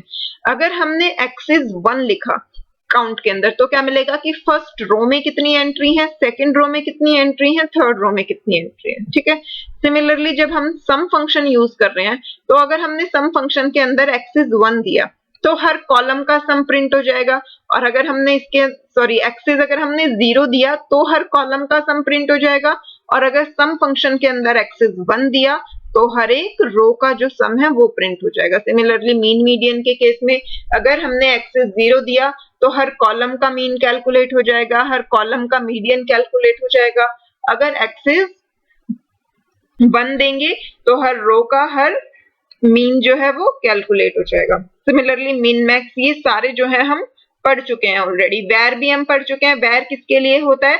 वेरिएशन कैलकुलेट करने के लिए। मीन फंक्शन एवरेज कैलकुलेट करने के लिए। मीडियन यानी कि डाटा का मिडिल पार्ट कैलकुलेट करने के लिए। मिन फंक्शन मिनिमम वैल्यू जानने के लिए। मैक्स फंक्शन मैक्सिमम वैल्यू जानने के लिए। वेर जो है वो डाटा का वेरिएशन कैलकुलेट करने के लिए यूज होता है कि हमारे डाटा का जो वेरिएंस है वो कितना है। दो फंक्शंस जो हमने अभी तक नहीं पढ़े वो क्या है? मैड और standard deviation. STD stands for standard deviation and mad stands for mean absolute deviation. ठीक है, यहाँ पे आप देख सकते हैं इन्होंने भी मेंशन किया ही हुआ है। Out of the above aggregation functionality you have already worked with count, sum, mean, median, min, max and var. ये फंक्शंस हम ऑलरेडी डिटेल में डिस्कस कर चुके हैं और मेरी आपसे रिक्वेस्ट है कि आप एक बार वीडियो का फर्स्ट पार्ट जो है वो जरूर चेक करें, क्योंकि वहां इन फंक्शंस की डिटेलिंग मैंने आपको दी हुई है। हर फंक्शन में हम क्या क्या आर्ग्यूमेंट प्रोवाइड कर सकते हैं और हर आर्ग्यूमेंट के बेसिस पे वो किस तरीके से वर्क करता है उसकी पूरी कंप्लीट वीडियो वहां पे अवेलेबल है। इसके साथ साथ एक तरीका तो ये है कि हम पूरे डाटा फ्रेम पे इसे अप्लाई कर रहे हैं, लेकिन अगर हमें सिर्फ डाटा फ्रेम के किसी पर्टिकुलर कॉलम पे लगाना है, किसी पर्टिकुलर रो पे लगाना है, वो सब काम हम कैसे कर सकते हैं वो भी हमने वहां उस वीडियो में एक्सप्लेन किया हुआ है। ठीक है, इसके साथ साथ हमने वहां एक क्वांटाइल फंक्शन भी पढ़ा था जो डिस्क्रिप्टिव स्टैटिस्टिक्स का पार्ट होता है। अब हम यहाँ पे पढ़ेंगे ये बचे हुए हमारे दो फंक्शन और सबसे पहले हम क्या डिस्कस करेंगे? Mad function. तो सबसे पहली चीज तो ये कि मैड होता क्या है। मैड की फुल फॉर्म होती है मीन एब्सोल्यूट डेविएशन। तो नाम से आप पता कर सकते हैं। सबसे पहली चीज तो मीन, यानी कि हमें इसमें मीन कैलकुलेट होता है। अब मीन कैलकुलेट होने के बाद उसकी डेविएशन कैलकुलेट होती है। अब इसका मतलब क्या है? ठीक है, जब हम किसी भी, मान लीजिए हमारे पास एक डाटा सेट है, यहाँ पे हमारे पास मान लीजिए 10 वैल्यूज है टोटल। ठीक है, ये किसी कॉलम की वैल्यूज हमने लिखी हुई है, इसमें 10 वैल्यूज है। पहले हमने इसका मीन कैलकुलेट कर लिया, तो एक मीन वैल्यू जो है वो आ जाएगी। वो क्या होती है? हमारी एवरेज वैल्यू होती है जनरली। तो इन 10 वैल्यूज का हमने मीन कैलकुलेट कर लिया। अब इन 10 के 10 वैल्यूज का हर वैल्यू का मीन से कितना डिफरेंस है? पहले वाली वैल्यू जो है उसका मीन से कितना डिफरेंस है, सेकंड वाली वैल्यू का मीन से कितना डिफरेंस है, थर्ड वाली वैल्यू का मीन से कितना डिफरेंस है, फोर्थ वाली वैल्यू का। इसी तरीके से 10 की 10 वैल्यूज का जो है वो मीन से हम क्या निकाल लेंगे? डिफरेंस, यानी कि वो मीन से कितनी डेविएट कर रही है। ठीक है, उसे हम कहते हैं डेविएशन। जितने डिफरेंस होगा दोनों में उतनी ही ज्यादा जो है क्या होगी? डेविएशन होगी। तो ये मान लीजिए ये हमने 10 की 10 वैल्यूज की क्या कर ली? डेविएशन स्टोर कर ली कि वो मीन वैल्यू से कितने डिफरेंस पे एग्जिस्ट कर रही है। मान लीजिए यहाँ मीन मेरे पास 17 आया, मेरी फर्स्ट वैल्यू 21 है, तो यहाँ पे डिफरेंस कितना आ गया? डेविएशन कितनी आ गई? 4। मान लीजिए सेकेंड वैल्यू 19 है तो डेविएशन 2 आ गई। थर्ड वैल्यू मान लीजिए 13 है, तो 13 और 17 में कितना डिफरेंस हो गया? 4 का, तो यहाँ पे डेविएशन 4 आ गया। इस तरीके से हर वैल्यू का हमने डिफरेंस कैलकुलेट कर लिया, डेविएशन जो है वो कैलकुलेट कर ली। अब हर वैल्यू की अलग अलग डेविएशन आई, तो इन डेविएशंस का हम दोबारा से क्या करेंगे? मीन निकालेंगे। इन डेविएशंस की एवरेज निकाल लेंगे, तो वो हमारी क्या बन जाएगी? Mean absolute deviation. यानी कि पहले तो हमने हर वैल्यू का मीन के साथ डेविएशन निकाल लिया कि वो मीन से कितनी डेविएट हो रही है। अब एक एक वैल्यू की डेविएशन बताना तो बहुत मुश्किल है। अब कोई हमसे ये पूछ रहा है कि तुमने जो मीन कैलकुलेट किया उससे जो वैल्यूज हैं वो कितने डिफरेंस पे स्टोर हो रही है, तो अब हर वैल्यू का डिफरेंस बता पाना तो मुश्किल है। तो हम क्या करेंगे? इन डिफरेंसेस का भी एवरेज निकाल लेंगे। मान लीजिए ये एवरेज आ गई 4, तो हम कह देंगे कि हमारे जो मीन एब्सोल्यूट डेविएशन है वो 4 है, यानी कि हमारे डाटा सेट की जो वैल्यूज है वो ऑन एन एवरेज 4 की डेविएशन पे हमारे मीन से अलग है। ठीक है, तो आई होप मैड की कॉन्सेप्ट आपको समझ आ गई होगी और आप यहाँ पे देख भी सकते हैं, उन्होंने आपको समझाया भी हुआ है। The MAD function is used to calculate the mean absolute deviation of the values। कि mean absolute deviation calculate करने के लिए होता है for the requested axis। requested axis का मतलब है अगर हमने axis 0 दिया है तो columns का, 1 दिया है तो rows का calculate करता है।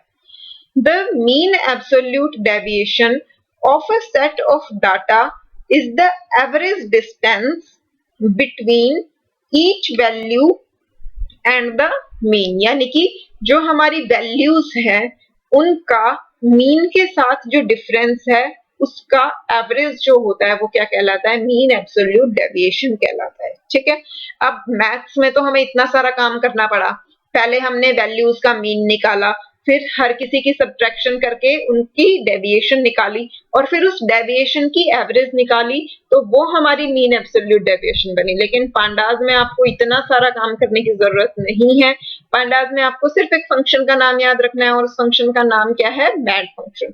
तो सबसे पहले डाटा फ्रेम का नाम, जिस डाटा फ्रेम पे आपको अप्लाई करना है, डॉट फंक्शन का नाम यानी कि मैड। ठीक है, अब उसके बाद हम प्रोवाइड कर देंगे एक्सेस।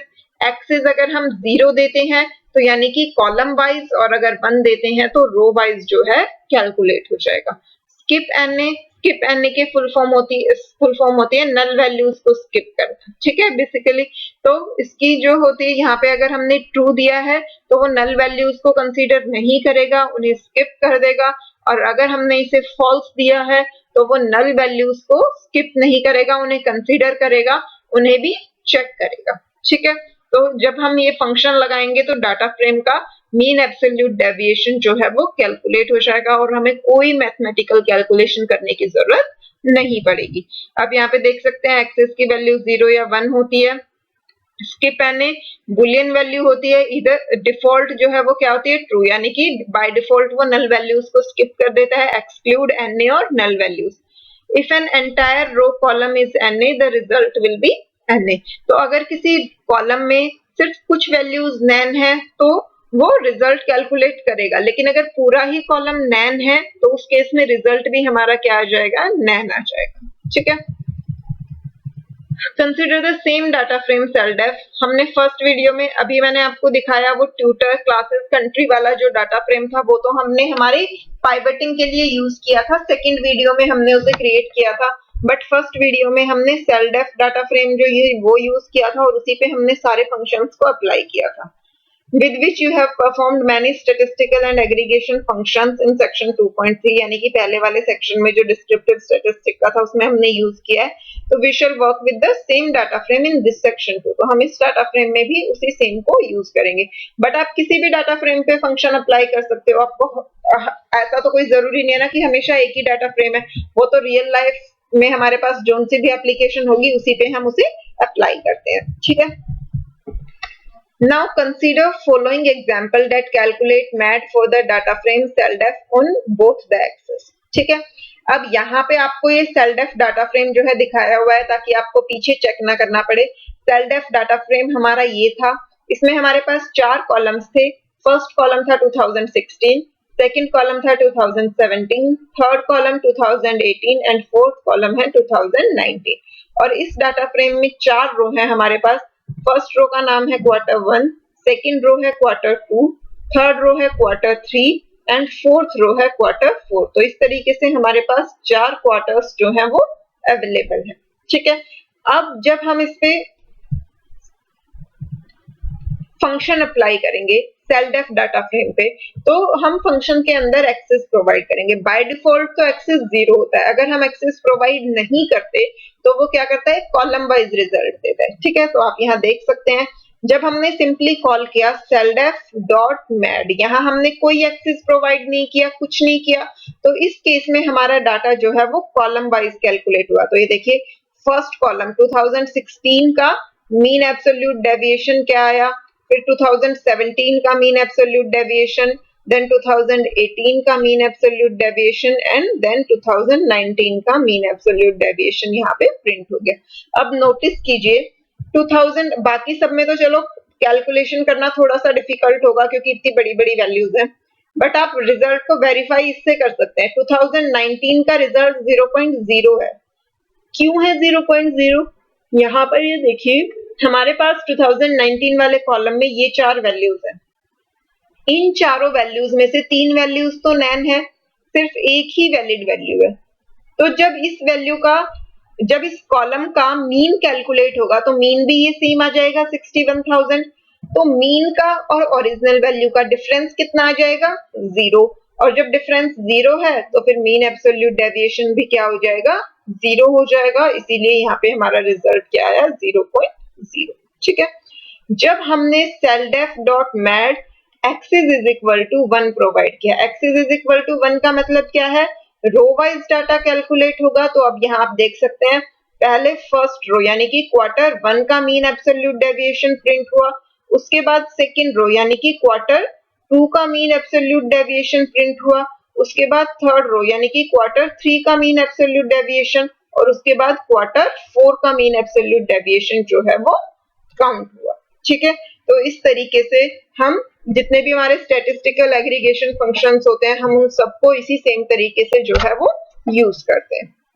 अब इसके बाद ये तो हमने पूरे डाटा फ्रेम पे अप्लाई किया था, बट मान लीजिए अगर हमें किसी पर्टिकुलर रो या पर्टिकुलर कॉलम पे करना है तो वो हम कैसे कर सकते हैं, तो उसके लिए पहले आपको आना चाहिए कि हम रो या कॉलम्स को एक्सट्रैक्ट कैसे करते हैं।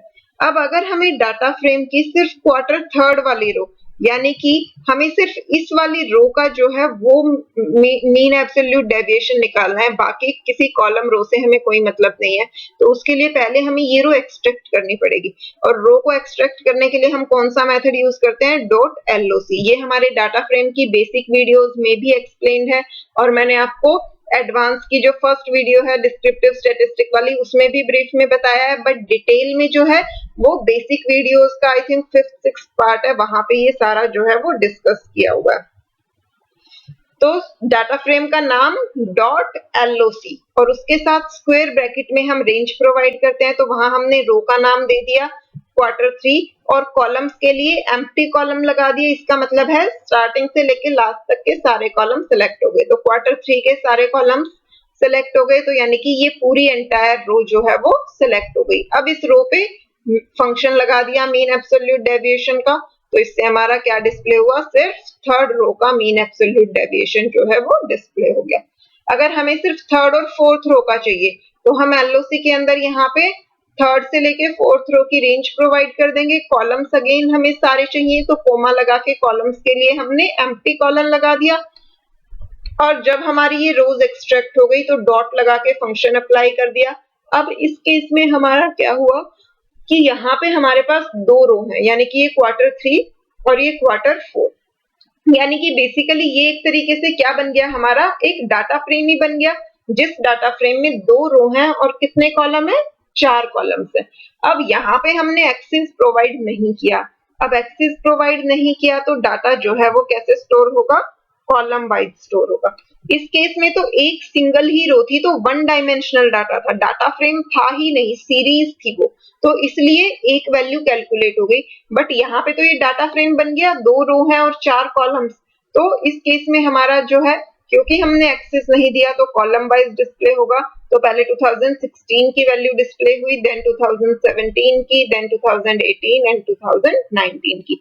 अब आप देखिए 2019 में क्या आया है, नैन, क्योंकि ये वाला जो डाटा फ्रेम था दो रो का, इसमें ये वाला पूरे कॉलम में सिर्फ नैन वैल्यूज थी, और हमने अभी अभी ऊपर पढ़ा था कि अगर सारी ही वैल्यू नैन है तो हमारा रिजल्ट भी क्या आता है, नैन। ये देखिए यहाँ पे हमने ये लाइन पढ़ी थी, if the entire row and column is NA, the result will be NA, कि अगर हमारा पूरा ही कॉलम NA है तो रिजल्ट नैन मिलेगा।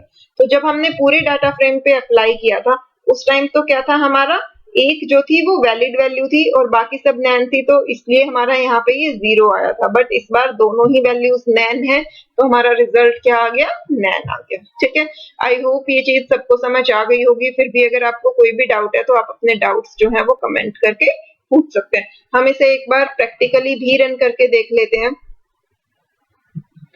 यहाँ पे हमारे पास एक नेम वाला कॉलम है, रोल नंबर और मार्क्स। तो नेम वाले कॉलम में तो हमारे पास इंटीजर स्ट्रिंग वैल्यूज हैं, तो इनपे तो मैड फंक्शन अप्लाई हो ही नहीं सकता। ठीक है, सिर्फ इंटीजर वैल्यूज पे ही ये अप्लाई हो सकता है। तो पहले हम ये सॉर्टिंग वाला जो है ये रिमूव कर देते हैं, इसकी हमें जरूरत नहीं है। अब हम क्या करेंगे, प्रिंट, यहाँ पे ही हम प्रोवाइड कर देते हैं df.mat। ठीक है, हमने एक्सेस की वैल्यू नहीं दी तो बाय डिफॉल्ट क्या होगा, कॉलम वाइज जो है वो कैलकुलेट होगा। अब हम इसे रन करवा के देखते हैं। तो ये देखिए जब हमने इसे रन करवाया तो यहाँ पर आप देख सकते हैं सिर्फ 2 कॉलम्स का मीन एब्सोल्यूट डेविएशन कैलकुलेट हुआ है, दैट इज रोल नंबर्स का और मार्क्स का। नेम वाले कॉलम का कैलकुलेट नहीं हुआ। क्यों नहीं हुआ? क्योंकि नेम वाला कॉलम जो है स्ट्रिंग टाइप का है और स्ट्रिंग्स का हम मीन एब्सोल्यूट डेविएशन कैलकुलेट नहीं कर सकते, ये सिर्फ न्यूमेरिक वैल्यूज का ही हो सकता है, तो इसलिए सिर्फ रोल नंबर और मार्क्स वाले कॉलम्स का कैलकुलेट हुआ। अब अगर मैं यहाँ पे एक्सिस 1 दे देती हूँ तो ये रो वाइज वर्क करेगा। अब हमारे पास रो के इंडेक्सेस क्या है? 0 1 2 3 4 5 6। रो के यहाँ पे नेम नहीं है, इंडेक्सेस हैं, तो इस बार इन इंडेक्सेस के लिए डिस्प्ले हो जाएगा।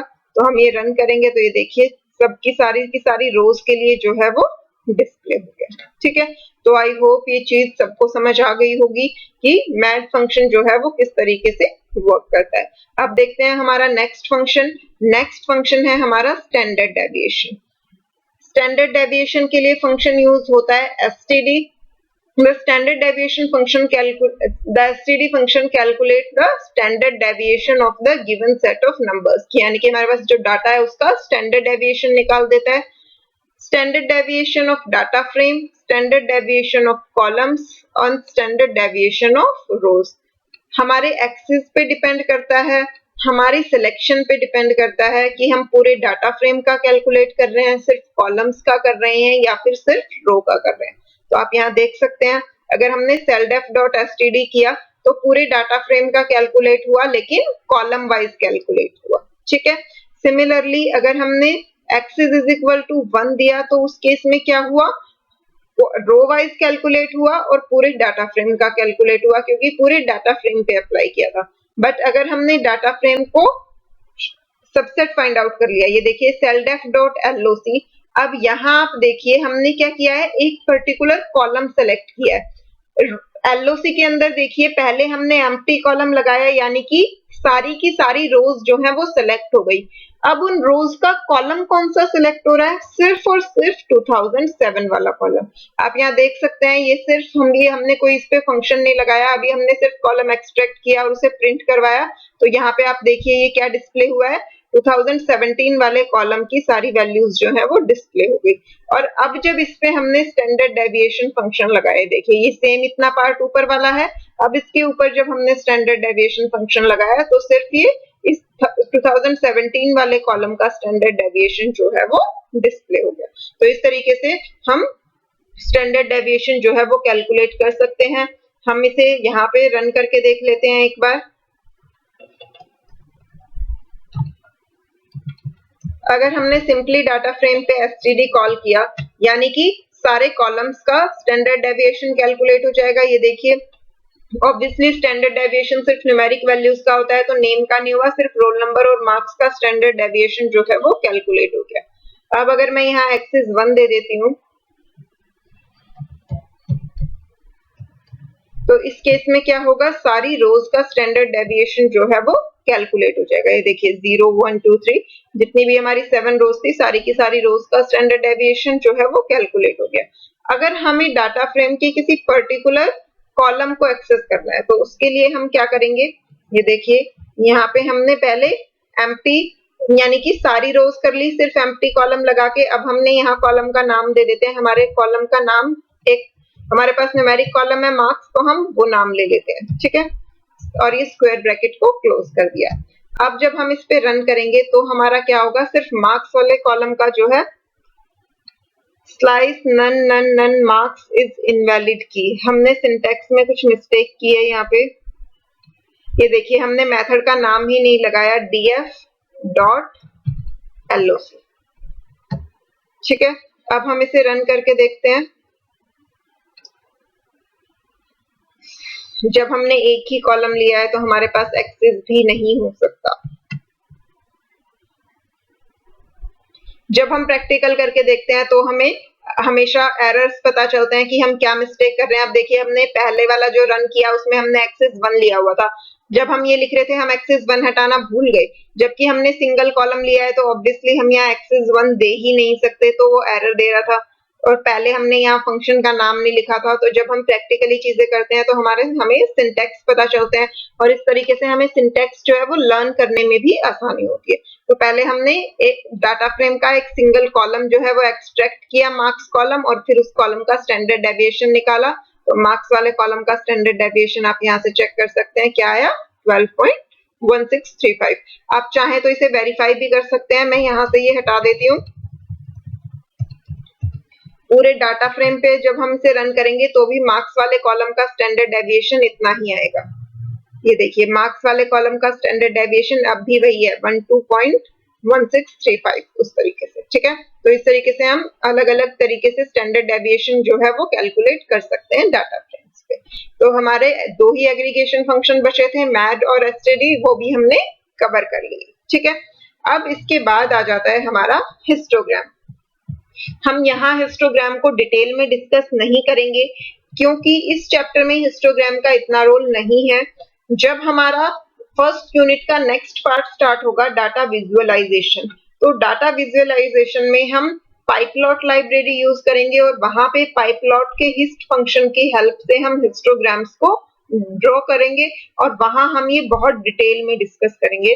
बट क्योंकि यहाँ पे ये वहां पे हम अलग से इसे यूज करेंगे, लेकिन यहाँ हमें डाटा फ्रेम पे कर रहे हैं, तो एक बार हम ऊपर से देख लेते हैं कि यहाँ पे इसका क्या यूज है। इवन बुक में भी यहाँ पे डिटेल में नहीं दिया हुआ है, उन्होंने खुद ही मेंशन किया हुआ है कि डिटेल में ये नेक्स्ट चैप्टर में कवर होगा। तो नेक्स्ट टॉपिक जो है वो हमारा क्या है, creating histograms. You have read about histograms in frequency diagrams statistics under economics in class 11th। तो क्लास 11th में इकोनॉमिक्स में पढ़ा होगा, बट अभी जो है जनरली आईटी सब्जेक्ट जो है वो साइंस स्टूडेंट्स के पास होता है, तो और साइंस स्टूडेंट्स के पास इकोनॉमिक्स नहीं होती है, तो आपने इकोनॉमिक्स में तो हिस्टोग्राम नहीं ही पढ़ा होगा। बट 10th क्लास में बार ग्राफ और हिस्टोग्राम्स जो है हमारे सिलेबस में होते हैं, तो वहां पे हिस्टोग्राम जो है वो सबने पढ़ा होगा, ठीक है, जहाँ पे हम फ्रीक्वेंसी डिस्ट्रीब्यूशन टेबल बनाते हैं और उसकी हेल्प से जो है ग्राफ कैलकुलेट करते हैं। जिन्होंने नहीं भी पढ़ा कोई बात नहीं, जब आप यहाँ पे देखोगे आपको खुद ब खुद याद आ जाएगा कि हाँ ऐसा सा कुछ हमने 10th क्लास में भी पढ़ा था। For a continuous data set you can create histogram using Python pandas hist function. तो जो भी हमारे पास डाटा सेट होता है तो हम पांडास लाइब्रेरी का हिस्ट फंक्शन यूज करके इसके लिए हिस्टोग्राम क्रिएट कर सकते हैं। There are many ways to create histogram in Python. Python में हिस्टोग्राम क्रिएट करने के बहुत सारे तरीके होते हैं। In this section we will talk about hist of pandas। इस वाले सेक्शन में हम pandas लाइब्रेरी के हिस्ट फंक्शन के बारे में बात करेंगे। एंड इन लेटर चैप्टर, इसके बाद वाला जो चैप्टर आएगा डाटा विजुअलाइजेशन का, we shall create histogram using pyplot libraries histogram method. तो उस वाले चैप्टर में हम पाइपलॉट लाइब्रेरी के मेथड यूज करेंगे हिस्टोग्राम को ड्रॉ करने के लिए, ठीक है। क्योंकि डाटा विजुअलाइजेशन का मतलब ही होता है ग्राफ्स ड्रॉ करना, और वहां पे हम bar graph, histograms, box plot, कई सारे ग्राफ्स पढ़ेंगे, तो इसलिए वहां पर जो है आपको ग्राफ्स की बहुत अच्छे से नॉलेज हो जाएगी। Let us quickly recall what histogram is. तो यहाँ पे हमें बताया ही हुआ है हिस्टोग्राम क्या होता है, तो जो स्टूडेंट्स भूल चुके हैं 10th का कि हिस्टोग्राम क्या होता था, ये देख के उन्हें याद आ जाएगा। A histogram is a plot that lets you discover and show the underlying frequency distribution of a set of continuous data। यानी कि जब हमारे पास एक डाटा सेट गिवन है तो उसकी फ्रीक्वेंसी डिस्ट्रीब्यूशन को ग्राफ पे प्लॉट करने का जो तरीका होता है उसे हम हिस्टोग्राम कहते हैं। फॉर एग्जाम्पल मान लीजिए हमने 20 लोगों की एज को स्टोर किया हुआ है। Consider the following histogram that can be computed using following data set containing edges of 20 people. यानी कि हमने 20 पीपल लिए और उन सबकी एज को जो है स्टोर करवा लिया, तो ये 20 पीपल्स की एज जो है वो हमने स्टोर करवा ली। अब हमें हिस्टोग्राम ड्रॉ करना है, तो हिस्टोग्राम ड्रॉ करने के लिए पहले हमें क्या बनानी पड़ती है, फ्रीक्वेंसी डिस्ट्रीब्यूशन टेबल। तो फ्रीक्वेंसी डिस्ट्रीब्यूशन टेबल बनाने से पहले हम क्या करते हैं, मिनिमम और मैक्सिमम वैल्यू जो है फाइंड आउट करते हैं। अब एक चीज और ध्यान रखिए, ये जो तरीका है कि मिनिमम वैल्यू फाइंड आउट करनी है, maximum value, frequency distribution table बनानी है, ये सब हमारा मैथ्स का पार्ट है, हम मैथ्स में करते थे। पाइथन में पांडास लाइब्रेरी हमें ये सब काम जो है हमारा खत्म कर देती है। यहाँ पे हमें सिर्फ एक फंक्शन का नाम यूज करना होता है और वो हमें हिस्टोग्राम ड्रॉ करके दे देता है। बट उसने तो हमें ड्रॉ करके दे दिया, हमें खुद से भी तो पता होना चाहिए कि वो जो ड्रॉ करके हमारे सामने आया है वो सही है या नहीं। तो उसके लिए पहले हमारे माइंड में कॉन्सेप्ट क्लियर होना चाहिए कि हिस्टोग्राम क्या होता है और कैसे ड्रॉ होता है, इसीलिए हम आपको ये मेथड जो है बता रहे हैं। सबसे पहले हम देखेंगे इस डाटा सेट की मिनिमम वैल्यू कौन सी है। तो आप यहाँ से देख सकते हो, यहाँ पे मिनिमम वैल्यू जो है हमारी वो है 24, ठीक है। और मैक्सिमम वैल्यू क्या है हमारी? मैक्सिमम वैल्यू है यहाँ पे आई थिंक 92 है। क्या 92 से बड़ी कोई वैल्यू है इस डाटा सेट में? नहीं है। तो सबसे मैक्सिमम वैल्यू क्या है? 92। तो 24 से 92 के बीच में ही सारी वैल्यूज लाई करती हैं, तो इसी के बीच में हमें फ्रीक्वेंसी डिस्ट्रीब्यूशन लेनी है। तो हम क्या ले लेते हैं? 20 से 100 ले लेते हैं, ठीक है, ताकि हम इक्वल गैप्स पे जनरेट कर सकें। तो हमने यहाँ पे आप देखिए फ्रीक्वेंसी डिस्ट्रीब्यूशन टेबल बना ली, 10-10 के गैप पे हमने टेबल्स ले ली। तो हमने 20 से स्टार्ट किया, 100 तक लिया, तो 20 से 30 के बीच की एक बिन जो है क्रिएट कर ली, 30 से 40, 40 से 50, इसी तरीके से 50, 60, 60, 70, 70 से 80, 80 से 90 और 90 से 100, ठीक है। अब हमने इस डाटा सेट से देखा कि 20 से 30 के बीच में कितनी वैल्यू है, तो यहाँ सिर्फ दो ही वैल्यू थी, 24 एंड 28, ठीक है। तो इसकी फ्रीक्वेंसी क्या हो गई? 2। यहाँ हमने लिख भी लिया कौन कौन सी वैल्यूज जो है लाई कर रहे हैं। सिमिलरली 30 से 40 के बीच में 4 वैल्यूज थी, 37 थी, 38, 35 और ये 38, ये 4 वैल्यूज थी। तो इसकी फ्रीक्वेंसी 4 हो गई और यहाँ पे हमने चारों वैल्यूज को लिख लिया। देन 40 से 50 के बीच में, 40 से 50 के बीच में हमारे पास 44 है, देन 46 है, 45 है और 48, ये 4 वैल्यूज हैं यहाँ भी, ठीक है। तो ये चारों वैल्यूज हमने यहाँ लिख ली और इसकी भी फ्रीक्वेंसी क्या हो गई? 4 हो गई, ठीक है। देन 50 से 60 के बीच में, 50 से 60 के बीच में हमारे पास 53, सेकंड वैल्यू भी 53, फिर आप देखिए third value 51, fourth value 58 and fifth value 57। तो 5 वैल्यूज हैं हमारे पास। तो इसकी फ्रीक्वेंसी क्या हो गई? 5 और 50 से 60 के बीच में फ्रीक्वेंसी 5 हो गई और इन पांचों वैल्यूज को भी हमने यहाँ लिख लिया। देन 60 से 70, 60 से 70 के बीच में 69 है, 66 है एंड 62 है, ठीक है। 3 वैल्यूज हैं तो इसकी फ्रीक्वेंसी 3 हो गई और ये तीनों वैल्यूज हमने यहाँ पे लिख ली। देन 70 से 80 के बीच में एक ही वैल्यू है 74, तो इसकी फ्रीक्वेंसी क्या आ गई हमारी? 1 और ये वैल्यू भी हमने यहाँ मेंशन कर ली। 80 से 90 के बीच में कोई वैल्यू नहीं है तो उसकी फ्रीक्वेंसी 0 हो गई। 90 से 100 के बीच में एक वैल्यू थी, दैट इज 92, ये जो हमने यहाँ मेंशन की हुई थी, तो उसे हमने यहाँ पे लिख लिया और इसकी फ्रीक्वेंसी क्या हो गई? 1 हो गई। अब जब ये फ्रीक्वेंसी डिस्ट्रीब्यूशन टेबल हमारी जनरेट हो जाती है, इसके बाद हम क्या करते हैं? हिस्टोग्राम ड्रॉ करते हैं। हिस्टोग्राम हमारा इस टाइप का होता है। हिस्टोग्राम के ये जो बार्स होते हैं इनके बीच में कोई डिफरेंस नहीं होता है, ठीक है।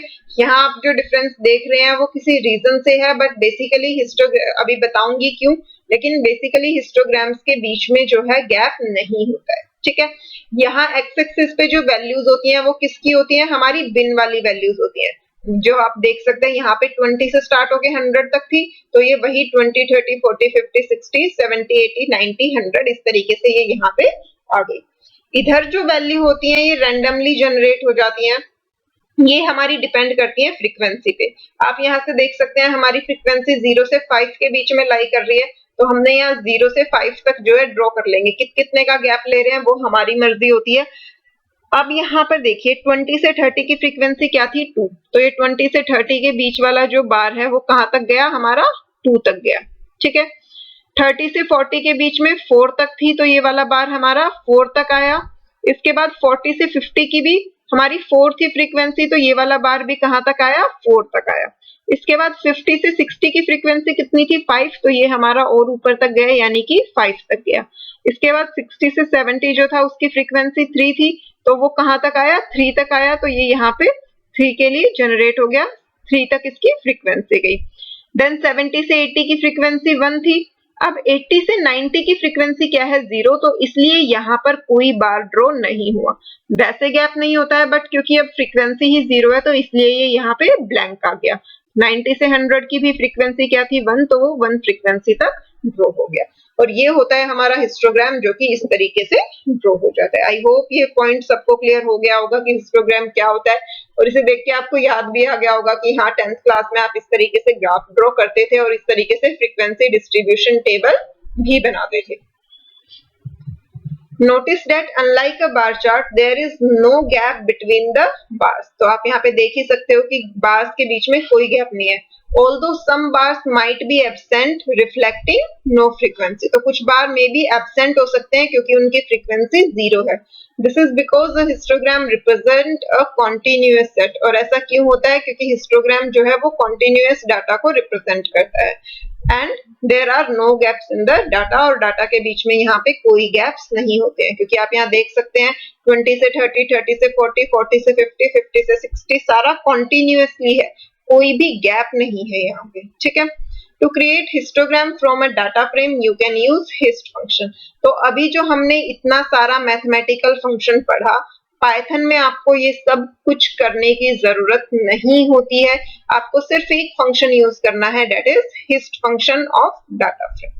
पांडास लाइब्रेरी का फंक्शन है, डाटा फ्रेम पे हम इसे कॉल करते हैं, which draw one histogram of the data frame's column. यानी कि ये करता क्या है कि डाटा फ्रेम में जितने कॉलम्स होंगे उतने हिस्टोग्राम ये हमें ड्रॉ करके दे देता है। बट अगर हमें डाटा फ्रेम के किसी एक ही कॉलम का या दो ही कॉलम्स के चाहिए तो हम एक्सप्लिसिटली उसे मेंशन कर सकते हैं। This function call pyplot's library hist function, क्योंकि अब डाटा विजुअलाइजेशन का काम जो है वो पाइप्लॉट लाइब्रेरी में होता है, तो ये वाला जो पांडास लाइब्रेरी का हिस्ट फंक्शन है, इंटरनली ये फंक्शन भी किसे कॉल करता है? पाइप्लॉट लाइब्रेरी के हिस्ट फंक्शन को, जिसे हम नेक्स्ट चैप्टर में कवर करेंगे। On each series in the data frame resulting in one histogram पर कॉलम, यानी कि हर कॉलम के लिए एक हिस्टोग्राम ड्रॉ कर देता है, ठीक है। अब हम देखते हैं इसका सिंटेक्स क्या होता है। तो सिंटेक्स क्या है? सबसे पहले डाटा फ्रेम का नाम, यानी कि जिस डाटा फ्रेम पे हमें हिस्टोग्राम को ड्रॉ करना है उस डाटा फ्रेम का नाम, डॉट फंक्शन का नाम दैट इज हिस्ट। उसके बाद क्योंकि फंक्शन है राउंड ब्रैकेट लगाएंगे। अब यहाँ हम क्या करेंगे? कॉलम्स, ये भी हमारा ऑप्शनल होता है, अगर हमने नहीं प्रोवाइड किया तो क्या होगा? डाटा फ्रेम के सारे कॉलम्स के लिए जो है हिस्टोग्राम क्रिएट हो जाएगा। बट अगर हमने यहाँ कॉलम्स की वैल्यू दी, अगर एक वैल्यू दी तो उस एक कॉलम के लिए हिस्टोग्राम ड्रॉ हो जाएगा, और अगर हमने यहाँ लिस्ट प्रोवाइड कर दी, उसमें 2 कॉलम्स दिए, 3 कॉलम्स दिए, तो जितने हमने यहाँ मेंशन किए होंगे उतने कॉलम्स के लिए डाटा फ्रेम ड्रॉ हो जाएगा। आप यहाँ से देख भी सकते हैं, ये कॉलम्स आर्गुमेंट है, इसकी वैल्यू क्या हो सकती है? या तो स्ट्रिंग हो सकती है या फिर सीक्वेंस, यानी कि या तो एक कॉलम का नाम हो सकता है या सीक्वेंस हो सकती है कॉलम्स की। इफ पास्ड, यानी कि जरूरी नहीं है पास करना, लेकिन अगर इसे पास किया है, will be used to limit the data to a subset of columns। तो ये क्या करेगा? हमारे जो डाटा फ्रेम का डाटा है उसकी लिमिट सेट कर देगा। उसकी लिमिट क्या करेगा कि सिर्फ जिन कॉलम्स के सबसेट यहाँ पे दिया है, यानी कि जिन कॉलम्स का नाम यहाँ दिया है वही उसकी लिमिट में रहेंगे, बाकी कॉलम्स के लिए ड्रॉ नहीं होगा। By is equal to none, by का क्या काम होता है? बाय भी हमारा ऑप्शनल है। If pass then use to form histogram for separate groups, इसे आपको अभी करने की जरूरत नहीं है, ये भी आपको यही बताता है कि अगर हम इस आर्गुमेंट को प्रोवाइड करते हैं तो वो अलग अलग हिस्टोग्राम्स जो है वो ड्रॉ करके देता है। ग्रिड फंक्शन, ग्रिड क्या होता है? लाइंस, यानी कि जैसे अभी आप ऊपर देख सकते हैं, यहाँ ये अलग अलग लाइन जो है वो आपको दिखाई दे रही थी, ठीक है। तो बाय डिफॉल्ट जो है वो ग्रिड ट्रू होता है, हमारा ग्रिड की बुलियन वैल्यू होती है और इसकी डिफॉल्ट वैल्यू ट्रू होती है, यानी कि ग्रिड जो है ड्रॉ होके आती है, अलग अलग बार की लाइंस हमें दिखाई देती हैं। बट अगर हम ग्रिड की वैल्यू फॉल्स कर दें तो वो लाइंस हमें दिखाई नहीं देंगी। नेक्स्ट आर्गुमेंट है हमारा बिन्स, ये ग्रिड हो गया हमारा। नेक्स्ट है बिन्स, बिन्स की डिफॉल्ट वैल्यू 10 होती है, आप ऊपर देख ही सकते हैं हमारे बिन्स जो थे वो कितने थे? 10 के थे। 20 से 30, 30 से 40, 40 से 50, 50 से 60, सबका गैप कितने का था? 10 का था। बिन्स इंटीजर और सीक्वेंस, अब यहाँ पे बिन्स का मतलब क्या है? बिन्स का मतलब इधर गैप से नहीं है, एक तो होता है कि टोटल डिफरेंस कितना है और एक होता है कि कितने बिन्स जनरेट हुए। अब ऊपर वाले केस में हमारे पास बिन कितने जनरेट हुए? ये है हमारी फर्स्ट बिन, ये है हमारी सेकंड बिन, ये है हमारी थर्ड बिन, ये है हमारी फोर्थ बिन, ये है हमारी फिफ्थ बिन, देन सिक्स्थ, देन सेवेंथ और देन एट्थ। तो ये कितनी बिन्स यहाँ पे जनरेट हुई? 8 बिन जो है वो जनरेट हुई। ये तो हमारा मैनुअल था, बट हिस्टोग्राम फंक्शन के अंदर बिन की जो डिफॉल्ट वैल्यू होती है वो क्या होती है 10, यानी कि 10 बिन जो है वो जनरेट हो जाएंगी। अब उन बिन्स में कितने का डिफरेंस होगा, जैसे यहाँ पर आप देख सकते हैं 8 बिन है, लेकिन हर बिन में गैप क्या है, ये 10 का गैप है। लेकिन हिस्टोग्राम के केस में क्या होगा, जब हमने यहाँ ये वैल्यू अगर नहीं दी, ये 10 वैल्यू है, तो मिनिमम और मैक्सिमम वैल्यू का जो डिफरेंस है वो 10 इक्वल पार्ट्स में डिवाइड हो जाएगा और उसके अकॉर्डिंग बिन्स जो है क्रिएट हो जाएंगी। बट एक्सप्लिसिटली हम अगर यहाँ दे देते हैं, मान लीजिए 5 दे दी, तो वो डिफरेंस 5 इक्वल पार्ट्स में जनरेट हो जाएगा। बट इंटीजर के अलावा हम यहाँ पे सीक्वेंस भी प्रोवाइड कर सकते हैं। जब हम सीक्वेंस प्रोवाइड करते हैं तो क्या होगा, सीक्वेंस में हम लिस्ट दे देते हैं। फॉर एग्जाम्पल मैंने जैसे अगर मुझे यही वाली बिन क्रिएट करनी है इस तरीके से, ये जो यहाँ पे लिखी हुई है, तो मैं क्या करूंगी, मैं बिन प्रोवाइड कर दूंगी, स्क्वायर ब्रैकेट्स में मैं लिख दूंगी 20, 30, 40, 40, 50, 60, 70, 80, 90, 100 and then square brackets close. तो मेरी ये बिन जो है जनरेट हो जाएगी। आप यहाँ देख भी सकते हैं इंटीजर और सीक्वेंस डिफॉल्ट क्या है 10 है। Number of histogram bins to be used, bins का यहाँ पे मतलब क्या है कि हिस्टोग्राम में कितनी बिन्स यूज्ड होंगी। If an integer is given, अगर हमने कोई इंटीजर दिया है, bin plus 1 edges are calculated and return, तो जितनी बिन्स है उससे एक एक्स्ट्रा जो है एज कैलकुलेट होकर रिटर्न हो जाएगा। If bins is a sequence gives bin edges including left edge of the first bin and right edge of the last bin, तो ये सारे edges जो है हमें डिस्प्ले करके देगा। In this case bins is returned unmodified, यानी कि इस केस में हम bins को मॉडिफाई नहीं कर सकते, हमने जो bins लिखी होंगी वही जो है जनरेट हो जाएंगी। अब यहाँ पे हमें एग्जाम्पल शो किया गया है। जब ये देखिए हमने सिंपली कॉल किया df1.hist, तो df1.hist के केस में आप देखिए df1 कौन सा डाटा फ्रेम था जिसमें हमारे पास कंट्रीज, ट्यूटर, क्लासेस और क्वार्टर, ये 4 कॉलम थे। अब कंट्रीज जो है स्ट्रिंग है, उसके लिए हिस्टोग्राम ड्रॉ नहीं हो सकता। ट्यूटर्स भी स्ट्रिंग है, उसके लिए भी हिस्टोग्राम ड्रॉ नहीं हो सकता। बचे 2 कॉलम क्लासेस और क्वार्टर, तो क्लासेस और क्वार्टर दोनों के लिए हिस्टोग्राम जो है वो ड्रॉ हो गया। ठीक है, अब अगर मैंने यहाँ df1.hist के अंदर कॉलम्स की वैल्यू दे दी क्लासेस, तो इस केस में क्या होगा, सिर्फ क्लासेस वाले कॉलम्स के लिए जनरेट होगा। ये देखिए ये क्लास वाला कॉलम है और सिर्फ इसके लिए यहाँ पे ये जनरेट हो गया। ठीक है, तो इस तरीके से जो है वो ग्राफ जनरेट हो जाता है हमारा। आप चाहो तो इसे प्रैक्टिकली करके देख सकते हो। हम यहाँ पे इसे रन करके देख लेते हैं, अपने इसी डाटा फ्रेम पे कॉल कर लेते हैं df.hist। ठीक है, अब इस डाटा फ्रेम में 3 कॉलम है हमारे पास, name, roll number, marks. Name के लिए तो ऑब्वियसली हो नहीं सकता, सिर्फ रोल नंबर और मार्क्स के लिए वो वर्क करेगा। तो हम इसे रन करते हैं। ये देखिए सिर्फ 2 कॉलम्स के लिए आ गया। किस किस कॉलम के लिए आया, मार्क्स और रोल नंबर के लिए। नेम कॉलम क्योंकि स्ट्रिंग टाइप का है उसके लिए हिस्टोग्राम ड्रॉ नहीं हुआ। बट अगर मैं यहाँ कॉलम्स दे देती हूँ,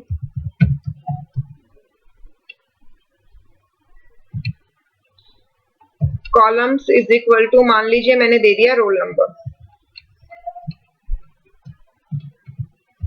तो अब इस केस में क्या होगा, सिर्फ एक ग्राफ ड्रॉ होगा, कौन सा, रोल नंबर वाला। ठीक है, तो अब इसे रन करके देखते हैं।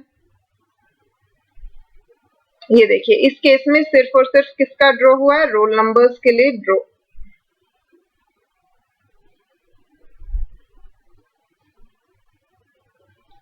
unknown property columns,